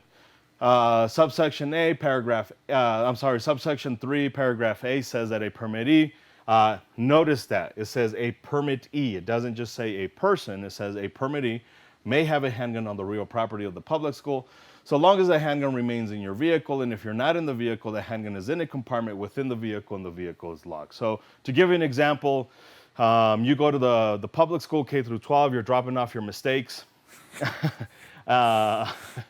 And you're not going to get out of the car. You can have your gun on you, lock loaded, ready to pew pew. If you have your permit, remember it says permittee up there. You have your permit on you. If you're going to get out of the car while on the parking lot of the public school, before you get out, put your gun in a center console, glove compartment, something similar to that. Get out, lock the car, and then you're good to go. So there is another provision for anybody who works for a district. Honestly, this could apply to just about anyone, but if Isaac is hanging out his kid's school Monday through Friday from open to close, I mean, at some point he just looked like a fucking weirdo. More so than he already more than right now. More than right now. I do know a lot of helicopter parents who they insist on going to their kids' school like every single day. Could potentially apply to them, but generally speaking, this is for faculty, people who actually work there and have a reason to be there Monday through Friday type stuff. And that's 3B. A permittee who's employed or retained by contract by a school district as a school security officer may carry a concealed handgun onto the real property or into any improvement erected thereon of the public elementary, middle, junior high, or high school while the permittee is on duty. You do have to be on duty while you're carrying the gun there. That's important for me to mention because I know a lot of people, I'm sure you as well, a lot of people who attend church at a school. They rent the auditorium from a school, and it might be a teacher that works Monday through Friday at the school, but while they're attending church, they're no longer on duty unless they get that special provision from their district saying that they are on duty even when they go to church. So it's these little details that very important for you to know. Nope. So, final circumstance where you cannot carry in the state of Colorado. Final circumstance where you may not carry is basically at any building, whether it be government or private, that has security guard and electronic weapon screening devices permanently placed at each entrance to the building. Security personnel electronically screen each person who enters the building to determine whether the person is carrying a weapon of any kind. And security personnel requires each person who is carrying a weapon of any kind to leave the weapon in the possession of security personnel while the person's in the building. Now, usually I don't get too complex with this stuff because like Pepsi Center is a private establishment. If I go to the Pepsi Center and I have my firearm on me and I'm like, I forgot, you need to have a place for me to leave the gun with you. And Pepsi Center is like, no, we're not going to do that. Well, they're a private organization. I'm not going to sit there and argue with the Pepsi Center. I don't think there's anything in Pepsi Center that's that dire for me to sit there and argue with somebody. So that's why for me personally, it's not important whether they have a place for them to store my firearm or not. But if we look at what the law says, they do require each person who's carrying a weapon of any kind to leave it in the possession of a security guard. I don't know if I'd feel comfortable with that, but that is what the law is. Now, this is anything that's private or government. You go to the DMV. Department of Motor Vehicles, no security guards, no metal detectors. So you can go get your driver's license with your gun on you, locked, loaded, ready to pew pew. Any state agency from a state level down, any government, I'm sorry, from a state level down, according to the law, they can take away your open carry privilege, but they cannot take away your concealed carry privilege. Open carry, if you want to talk about that in person, we'll talk about that in person. In the interest of time, we're just not going to talk about that. But they can take away your open carry privilege, but on their own, they cannot take away your concealed carry privilege. So if the DMV didn't want you to carry a firearm there at all, by law, they would have to implement security guard and metal detectors. I say metal detectors, but the law says electronic weapon screening devices. But metal detectors and security guards at every single one of their public entrances. That's the only way they can take that away. Nope, that's good. Signs. Signs don't mean anything at private establishment. In the state of Colorado, there's actually only one sign that has any legal weight in this context. And that's the sign at government facilities or areas that says no open carry. Remember, they can take away open carry, but not concealed carry, not on their own. So if you go to public libraries, I know in Pueblo, when we do classes in Pueblo, their public libraries has a sign that says no open carry. And if you are carrying, you have to have a permit according to the law. That's the only sign that means anything. You go to Whole Foods and they have a sign that says no guns. Legally, that sign at Whole Foods means absolutely nothing. Doesn't carry any legal weight. If we read 5, though, it says, nothing in this part 2 shall be construed to limit, restrict, or prohibit in any manner the existing rights of private property owners, private tenants, private employers, or private business entities. So if you go to Whole Foods, you're like, I'm going to disregard that sign. You're a gun-toting hippie, which we need more of you guys, by the way. We need a shit ton more gun-toting hippies on our side. You go in there with your gun. You reach out for your non-GMO, cage-free tofu. You reach out for that weird shit. And your shirt rides up, and an employee of that establishment sees your firearm, and they request that you leave. Got to leave. The sign means absolutely nothing. With or without a sign, if they ask you to leave for whatever reason, for that matter, for whatever reason short of a civil rights violation, you got to leave. Same thing if you're employed there. If you work there, if you're shopping there, you can be kicked out or fired for whatever reason short of a civil rights violation. The way I like to explain this to people is whatever signs you see on the window when you walk into Starbucks are informing you of what the store policy is. They're not informing you of state law. And that is different from other states. There are signs in other states that do matter. They do make a difference. But in Colorado, the little Ghostbuster sign or even a big placard on the window that says no guns allowed, no concealed carry allowed, blah, blah, blah, blah, blah. For private businesses, that is informing you of their policy. That is not a law. Walking into that store with a gun is not a violation of the law. It's a violation of the policy. And the store can choose to enforce that policy if they want to, or if they don't know about the gun, there is no policy. There will be no enforcement of that policy. But once they have a reason, whatever that reason is to kick you out, if they ask you to leave and you don't leave, you are now trespassing. 6 right here. A lot of people have told me, there's another section that talks about these signs and stuff like that. 6 talks about this provision of this section applies to temporary emergency permits issued pursuant to section 1812-209, and it ends there. We'll talk about case law in the annotations, but the only case law here is the students that won their right to carry at college campuses against the CU regents. So, yeah, read that stuff.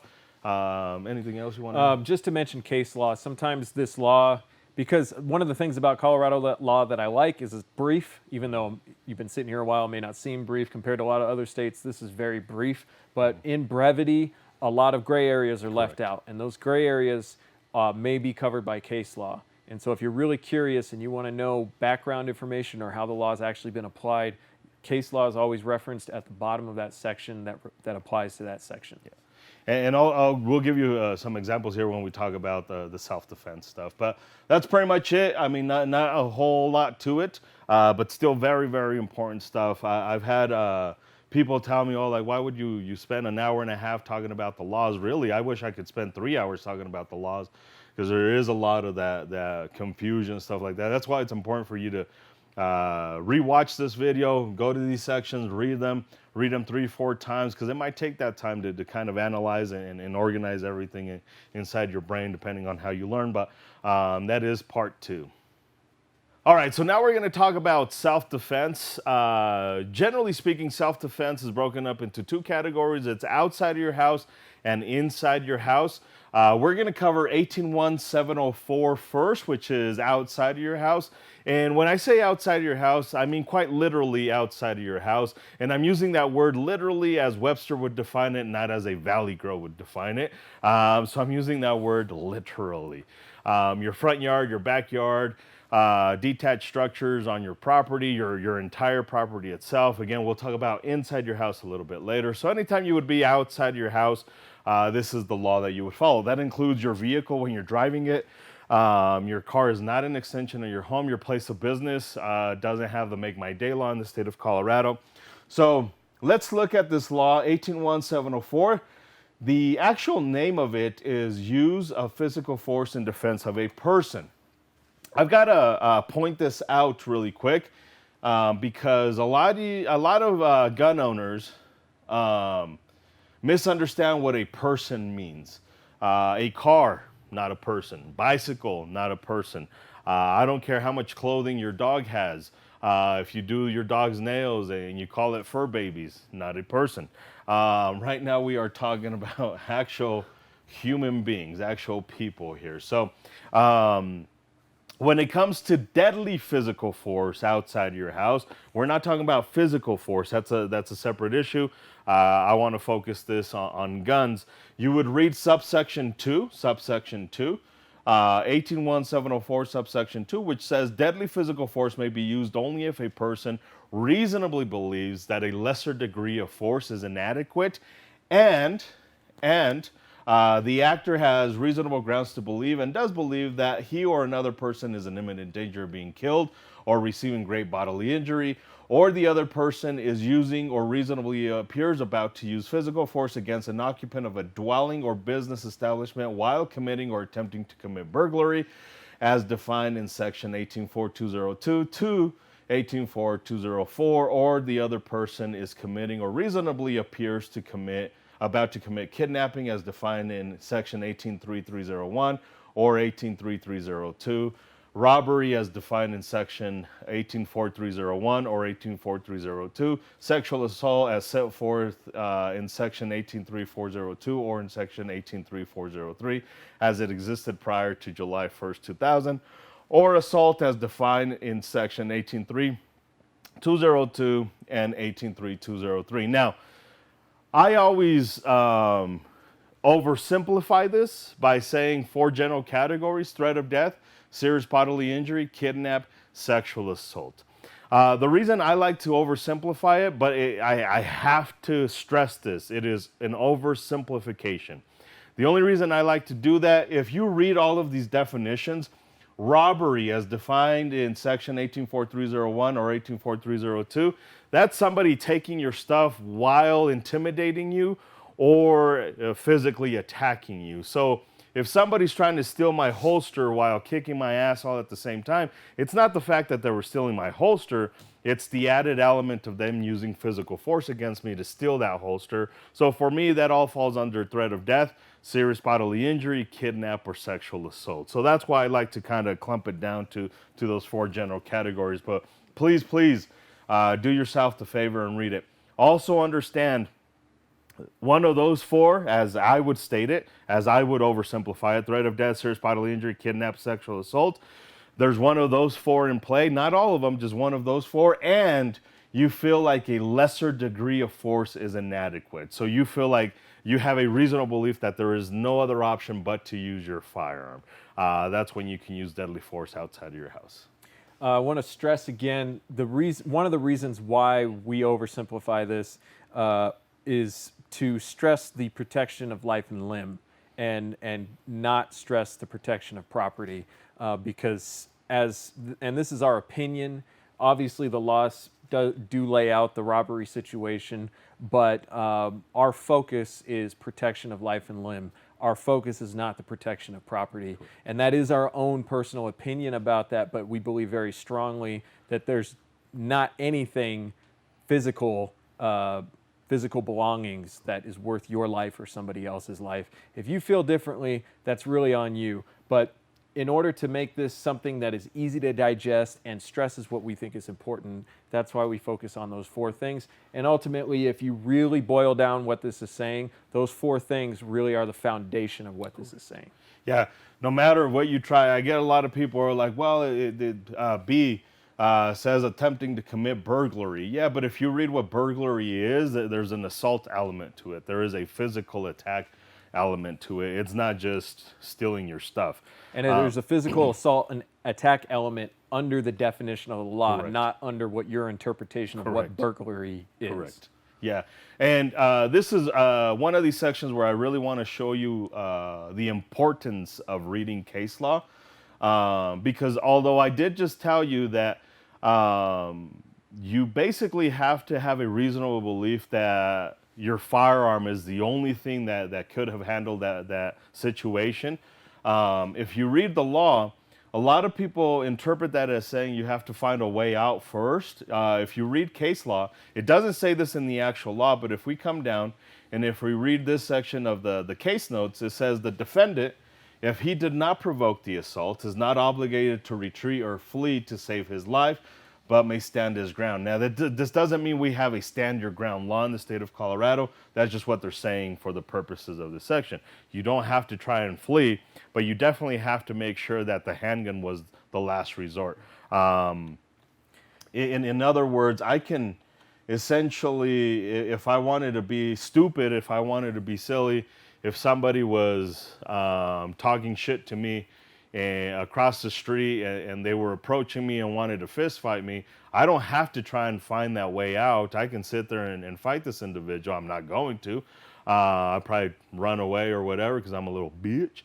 But I'm not going to put myself in that circumstance. But if we just read what the law says, I don't have to try and retreat. I don't have to try and flee. I can sit there and use my fist. Now, if it gets to the point where they get stabby or I feel like my fists are not good enough, this is why it's so important to not just read the law, actually train. Because it's one thing what the law says and what you should do and could do are 2 different things. So, but very important to read the case notes. Anything else? Nope. No. So now let's go inside your house. Let's go inside your house. Probably one of the very few times when people would gladly accept Mexicans inside their house. Ooh. Woo. So we're going to 181704.5. A lot of people are like, no, they mow my lawn all the time. Yes, my cousins do. 181704.5. This is the famous Make My Day Law, the famous Make My Day Law. One thing that I'd like to start by pointing out is the fact that it says, the General Assembly hereby recognizes that the citizens of Colorado have a right to expect absolute safety within their own homes. So you as a citizen of the state of Colorado have a right to expect safety in its totality, in its wholeness, in its completeness, not just a little bit, not just from noon to 5, but 100%. 100% you have the right to expect absolute safety, absolute safety. I'm going to paraphrase here, but please read the law for yourself. Somebody comes into your home uninvited. The law, I'm sorry, let me read this as the law would say, in your dwelling. Uninvited, and they have the intent to commit a crime, or they are committing a crime. In addition to the uninvited entry, you have the right to use any physical force, including deadly physical force. Again, that's in defense of yourself, any other occupant of that dwelling or property within that dwelling. So we go back to these objects that I talked about in the other law. Your dog, for instance, that you dress up and you call fur baby and all that stuff. Now you can John Wick them. Now this is a time when you can. I don't recommend it. I have a dog, and I kind of like the dog and all that stuff, but stuff to think about. Just because we mention something doesn't mean it's something we encourage. But if we're being objective and for the purposes of being factual, if somebody comes inside your house to steal your dog, I call it a rescue mission if you're dressing up your dog. Uh, you may not see it that way. I see it as a rescue mission. But now you can use deadly physical force to defend that dog because it's inside your house. It's inside your house. So I want to add a couple of things. Where it says when the occupant reasonably believes that such other person, that's the bad guy, might use any physical force, and this is a quote, no matter how slight, against any occupant. So that is a very low threshold. So you need three things. You need unlawful or unwelcome entry, you need a reason to believe a crime is being committed or about to be committed, and you have reason to fear for your safety no matter how slight. I like to set this up. I learned this from Edgar, but I set up my own situation where let's just talk real quick about a hypothetical, which is I hear a bump in the night, I get up, I grab my gun, I go downstairs, I see a guy sitting on my couch eating my Cheetos, drinking one of my Cokes, putting it on the coffee table with no coaster. Can I shoot him? So I have unlawful entry, I have a reason to believe a crime is being committed or about to be committed, I have petty theft and destruction of property and loitering, and the third one, any reason to fear for your safety. And here's where again, case law comes into effect. And again, one thing you got to understand, we're just giving examples just to kind of give you an idea. So the intent to use physical force against you, harm you in any way, shape, or form, right here it says to be immune from prosecution under this section, the defendant must establish by preponderance of evidence. I heard that means a lot. By a preponderance of the evidence, that he or she had reasonable belief that the intruder was committing or intended to commit a crime against a person or property in addition to the uninvited entry. Here's where the important part is, and this is in case notes. It's not in the actual law up top, this is in case notes. This inquiry focuses on the reasonable belief of the occupant, not the actual conduct of the intruder. So that gives you as a homeowner kind of an extra protection there. They're going to look at this based off of what you say. And for me personally, because it is based off of what I say, I think I have even more of a responsibility to be a moral human being. And again, not get caught up in, oh, well, I can shoot you for my Altoids. I can shoot you for a TV. But I have this much responsibility with this firearm to make the right decisions instead of making emotional, irrational decisions. But in the interest of being factual, that's what they would look at. So in the example that I provided, where you have all the legal definitions met, and then I ask, can you use deadly force? Yes, I could use deadly force. Then I ask, should you use deadly force? And the answer to that question is, I do not have enough information in that scenario you provided for me to answer that question. There is no way for me to describe every single scenario where you may have to make that life or death decision. But you need a set of skills and a set of principles that you're going to abide by before that happens. You need to know what you can do under the law. You need to know what you can do with your tools and your weapons. And you need to know what you're prepared to do. And if you haven't done that yet, and this event happens, you're going to be caught by surprise, and you're going to make probably a decision that is not going to be the best decision. So that's why it's important to think about this stuff as a whole picture and not just say, well, when can I shoot him? That's not the right question. Right. The right question is, what are you prepared to do? And what is the best decision based on what your values are? If I have kids if the bad guy's between me and my kids, it's game on. If there's a bad guy downstairs and all my kids and all my family are safe, I'm gonna let the dog handle it. Correct. Okay? Or I'm gonna let the police handle it. But that's my own personal set of decisions and principles, but they are based on what I can do and what I know I'm allowed to do and what I'm prepared to do. And I think that's an important conversation. I don't think that this conversation gets had a lot.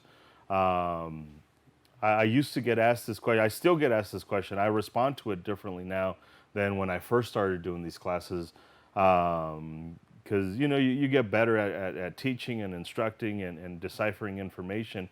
And people would ask me this stuff. Okay, like, what if this happens? And what if the bad guy comes in and they're looking at your TV and you're just not sure? The reality is that I can't tell you what to do. Isaac can't tell you what to do. There's no instructor out there. Sometimes we as human beings want other people to tell us what to do. I think kind of to have a way out.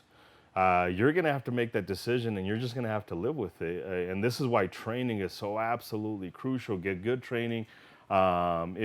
In my opinion, if you're going to an instructor who's constantly fixated on killing people and making sure they die, we say a lot of stupid stuff. I just talked about John Wicking somebody about a dog because it's funny. It lines up the mood. It's kind of weird to be here talking to each other, talking to a camera. It's nice to have fun and you guys break up that monotony and say some silly shit every once in a while. But in reality, it's you. It's going to be you and the bad guy. And depending on how religious you are, your deity of choice. So you have to understand this is a decision you have to make and you're going to have to live with it. You're just going to have to live with it. This is why training is so absolutely crucial. One thing that I do want to talk about in subsection 3 and 4, I'll bore you from the other stuff. It says, shall be immune from criminal prosecution for the use of such force. If you do everything in accordance to this law, you shall be immune from criminal prosecution for the use of such force. If you do everything in accordance to this law, you follow this law, you don't do anything completely stupid, irrational, you are immune from civil liability for injuries or death resulting from the use of such force. Can't be sued civilly, cannot be charged criminally in a legitimate make my day law situation. I got to preface that by saying legitimate make my day law situation, because although not very common that I know of in Colorado, but there have been cases where it wasn't the case. One of them being down in Pueblo, an individual rescinded an invite, and this is what was the headline. He rescinded the invite and it ended up shooting. So the headline made it seem like they were an intruder, somebody they invited in, kind of like a contractor or something. And then they asked to leave, and then they ended up being charged. So in my head, I'm like, well, no, that doesn't make sense because you can resend an invite from somebody you don't know. But you read the article, they were invited into the house to live. So that changes everything. They were no longer a complete stranger who was coming into your house to fix your carpet or fix your plumbing. This was somebody you invited in to live in your house. They became an occupant of that house. That house is now theirs as well, and you have to go through the eviction process to go through that. If it was a plumber that you were inviting in and you don't feel comfortable and you ask them to leave, then you can resend. If they refuse to leave, you're back to the make my day law. Continuing on with that trail, if you've ever had a personal relationship with this individual, no longer make my day law unless you get a restraining order against that individual. One thing they found out really quickly is that a lot of people were trying to use the make my day law to essentially justify their murder of somebody they slept with or friends or roommates or that type of stuff. So if you've ever had a personal relationship with that individual, a restraining order. And this is important. This is why it's so crucial to read the case laws, case notes, and all that stuff. Yeah, because nothing he just said is actually here in the statute. It's all in the case law. So that's why you have to know that stuff, because if you went strictly off of this, you might be setting yourself up for criminal prosecution in certain circumstances. Yeah. So, and just to note on the civil part, you're immune from civil action inside your dwelling. Outside your dwelling, there is no statutory protection from civil litigation, even if you were criminally cleared of any wrongdoing or legally justified in doing what you did, you could still be sued by the bad guy or the bad guy's family. And we kind of already covered this, but I gotta kind of reemphasize this because this comes up a lot. Fear of being sued should not be a justification of you killing somebody. I don't shoot to kill. I don't shoot to injure. I shoot to stop a threat. Inside my house, I'm not worried about the TV and stuff like that. That's not why I carry a gun. Guns are not about killing people. Guns are about keeping people alive. I hear a lot of people say, "Oh, well, they're going to sue you." Let's be honest. A lot of us that I know for us, it's probably true. But if you as a student take it wrong or however you want to take it, chances are you're watching this video because you clicked on free. You've seen a free concealed carry class. I'm going to go out on a limb here and say you ain't got that much shit to kind of sue for. And I say that in the most kidding and respectful way I can possibly say it. But most of us, most human beings really don't have that much to really care about. O.J. Simpson still owes millions of dollars to the Goldstein family. Um, they're probably never going to get the full amounts. They're probably never going to get that stuff. Um, suing somebody doesn't mean you're guaranteed to the money you're suing them for. So if you're worried about lawsuits, you're carrying a gun for all of the wrong reasons. I don't carry a gun because I'm afraid somebody's going to sue me.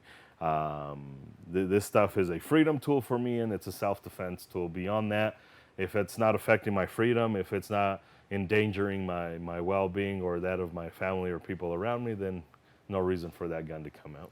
So under some of the definitions of deadly force, you could find yourself in trouble just for threatening to use deadly force against somebody unless you're legally justified to do so. So let's take for granted that one of these situations has been met, such as threat of sexual assault or something under the Make My Day law.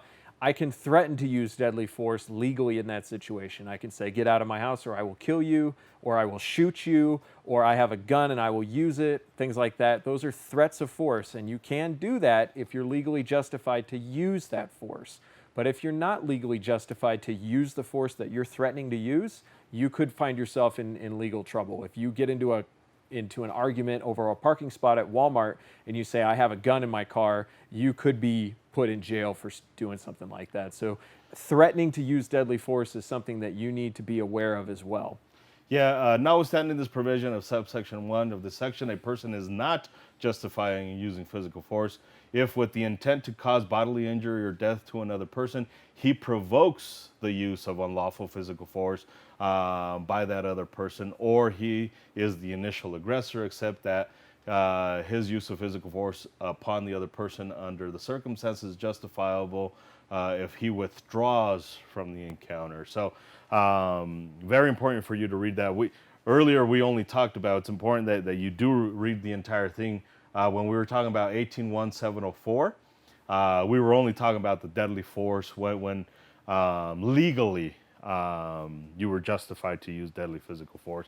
But there's a lot more to it. We didn't read subsection 1, we didn't read subsection 4. Very important for you to read that stuff.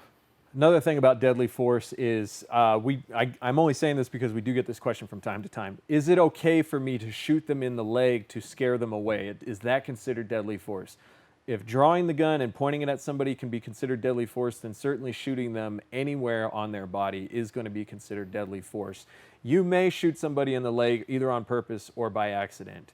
Doesn't really matter. It is still deadly force. We can talk in the class if you have questions about tactics, about what the best place to shoot, blah, blah, blah, blah, blah. But there is no scenario where you can shoot somebody in the foot and say, well, I didn't mean to kill them. I was just trying to slow them down. That doesn't work. You are using deadly force against somebody if you, under these definitions, threaten or utilize a dangerous and deadly weapon against another person. Yeah. Don't shoot people in the leg. The arm. or maybe the arm. So a lot of this stuff is theoretical until you start applying it to actual situations. Yeah. That's where case law starts to really make this stuff make sense. One of the questions we get in our classes all the time, there's always somebody who asks this question. It's usually an old white guy who asks this question. If I shoot them and they end up on the front lawn, should I drag them back in the house? Yeah. No. The threshold and the use of deadly force is where it took place, not what happened to the person afterwards. So if they were in your dwelling and you used deadly force against them and they made it outside and died on your front lawn, it doesn't matter what happened to them. It matters where the initial act happened. So not only that, but dragging a dead person off your lawn into your house is a crime. It's tampering with evidence and tampering with a body, all of that stuff. Like, that's a separate issue, but don't do that. Yeah. If somebody makes it down the street into the hospital and dies in the hospital, that's none of your concern. Your concern is where that initial action took place. Yeah. And with that, we have to understand that if you were an individual that probably grew up around guns, you probably got told a lot of this weird stuff. If they fall outside, drag them back inside, and you shoot somebody so you don't get sued because dead man tell no tales, that type of stuff. we also have to understand where you got that information from, and that's usually information that gets regurgitated just for the sake of being regurgitated. Again, it's kind of back to the stopping power thing. Nobody knows what it really means, and when you tell them what it means, they're like, "Oh, okay," like it changes things. It is our responsibility to stop that misinformation and stop these cliches that are going about realistically. Because we do, I hear it as well in classes. It just gets repeated and repeated. Nobody knows why you repeat it. Nobody knows why we say this stuff until we understand. Oh, great grandpa told grandpa, and then grandpa told dad, and then dad told me. So I just continue to repeat this stuff. But just because you repeat it doesn't make it correct. Just because your parents told you, I hate to say this at the risk of my kids watching this, but just because your parents say something, it doesn't make it right. It's our responsibility to correct everything that is incorrect in these trainings and the spreading of knowledge.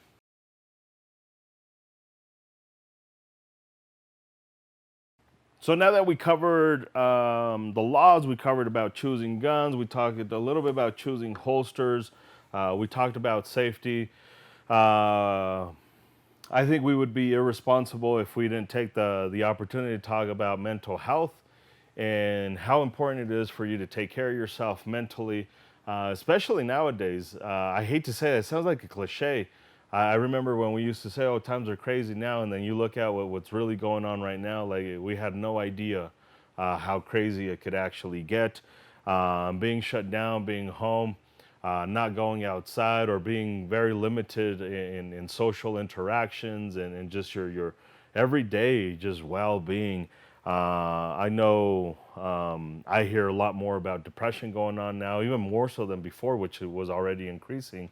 So if you're brand new to firearms, I think it's important for you to think about that mental health. That it's okay to kind of reach out to somebody. It's okay to talk to people about this stuff. It's okay to call up a friend and say, hey, I need a day or two away from the guns, or whatever the case may be. Have that support system around you.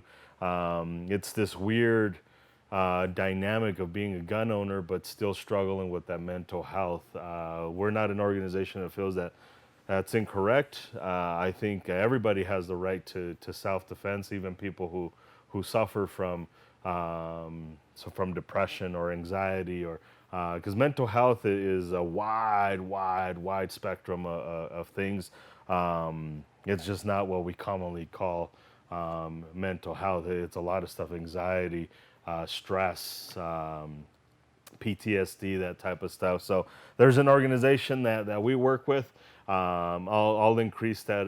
We'll probably edit this to make this a little bit larger, but it's Walk the Talk America. Walk the Talk America. This was founded by Mike Sedini. Their website is WTTA.org, WTTA.org, or even walkthetalkamerica.org. Visit them. They have free confidential screenings. These screenings, I kind of played with it a little bit just to kind of understand what they did. And it's very basic. It's nothing too complicated. It doesn't ask you for personal information or anything like that. It just it asks you a few questions, and you answer the questions, and it kind of guides you on what what things you may have going on, so you can get the proper help. So anyways, Walk the Talk America, WTTA.org. Fantastic organization if you're a gun owner but also happen to have some mental health concerns that you want to talk about. They have fantastic resources. Here in the state of Colorado, if you want something a little bit more immediate, something a little bit more, let's hurry up and I need to talk to somebody right now. The Colorado Crisis Center is also an organization that works with, it's more of a suicide prevention.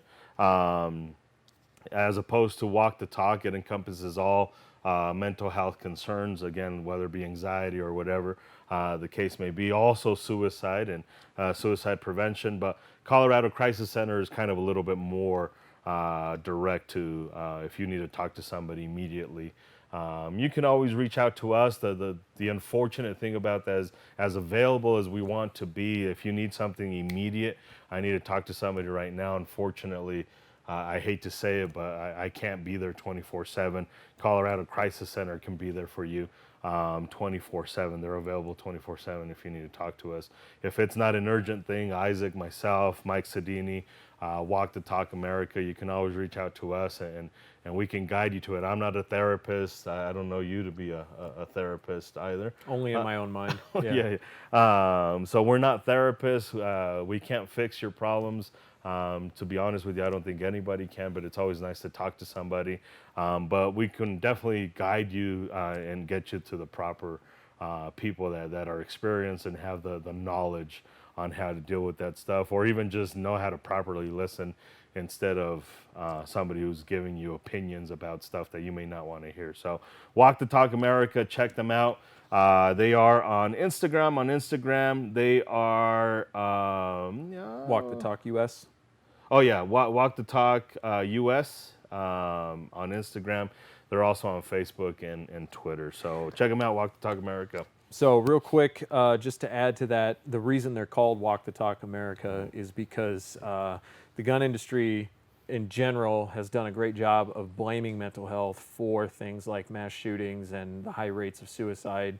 And Mike Sodini decided to initiate a program for gun owners and gun industry people to take responsibility for that. Like it or not, we all are responsible for each other's actions. That I know a lot of people don't believe that, but that is how it works. That's how it plays out. And so instead of blaming other people for the issues facing the gun industry, this is an organization that's trying to take responsibility and trying to actually get things done. The founder of Walk the Talk America loves people, loves mental health, and loves guns all equally. So this is not some kind of weird conspiracy to get gun owners to give up their personal agency or anything, that their ability to take care of themselves. Quite the opposite, if I may interject. Quite the opposite. They're trying to fix Walk the Talk. I know Mike Sedini is actively trying to fix on the mental health side of it with counselors and therapists on how they approach gun owners so that they understand what we as gun owners can be affected by, because we don't want to hear a therapist talking about getting rid of guns and supporting that type of legislation. So they are actively working them alongside Zephyr Wellness out of Nevada. They are working to kind of change how therapists approach gun owners who happen to have some mental health issues. So quite the opposite on this conspiracy of taking guns away and all that stuff. So even if this is not an issue for you, there is a possibility that you would know somebody. So please take the opportunity to spread the word as well. You know, people you think may not be affected by this, it turns out they are. There was a well-known writer in the gun industry who killed himself a few years ago. It was a great shock to everybody. Nobody could believe it happened. This guy was a longtime Second Amendment proponent, and it was just a big tragedy. There are people all the time in this community who need this help. So please be an advocate. If it doesn't affect you directly, still please be an advocate for people. Okay, so we're going to talk about what to expect when you come into the class. Hopefully you made it through the video this far. The class itself is not going to look the exact same for everybody. Edgar does his class different than I do my class, and we're going to talk about different things depending on questions. Please be prepared to bring any questions you have to the class. If it was a question that's already answered in the video, try to go back and check the video and see if you can get your answer there. But if you can't, please bring those questions to the classroom. The plan is to go over some basic gun handling skills in the classroom, answer questions, run through the safety again one more time, and that is where you get your certificate. You cannot get your certificate if you do not come into the class. And you will, in this email that you got with this video in there, there's details about when you should show up and how to conduct all that stuff. We cannot guarantee 100% that you'll be able to social distance perfectly, but you are welcome to wear a mask in the classroom. They're not required. Not everybody's going to be wearing masks, but you are more than welcome to wear one if you like to. And I got to note that you might be sitting there like, well, that's not required. That's us. I'm not a doctor. He's not a doctor. If you show up without a mask, I'm not going to question you and grill you about your medical history or why you're not wearing a mask and that type of stuff. So we all assume our risks. We're doing this, again, not because we prefer to do it this way, but because we feel like it's the responsible way to do it to keep you safe and keep other people safe. But at the same time, you have to assume your own risks just the way we're assuming our own risks as well. So one more thing, we want to talk about donations. This is how we keep going. Yes, this is a free class. There are no strings attached. If you walk out of this classroom or walk into the classroom not expecting to drop a dime, you can walk out of the classroom with your certificate in your hand. No tricks, no hard feelings. However, we cannot survive without donations. We have done this for almost a decade, almost 50,000 students. I think by the end of the year, it will be 50,000 students that Probably we've over 50,000. Yeah.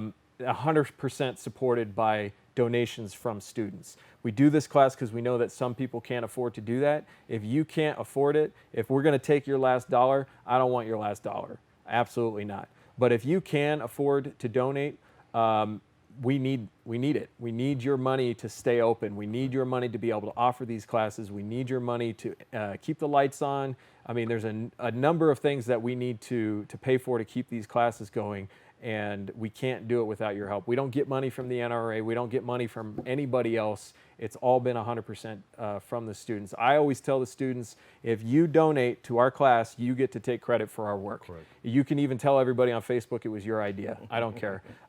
If you support the work we're doing, you get to take credit for it.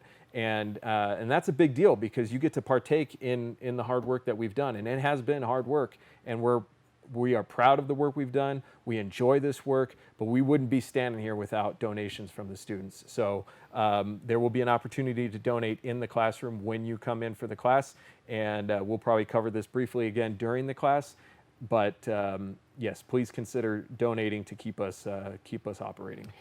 If you work for an agency, a sheriff's office, and you're watching this video or you're going to attend the class to kind of see how our classes go, you should donate double for wasting my time and wasting taxpayers' time for something that is very, very easily fixed in 1812-202.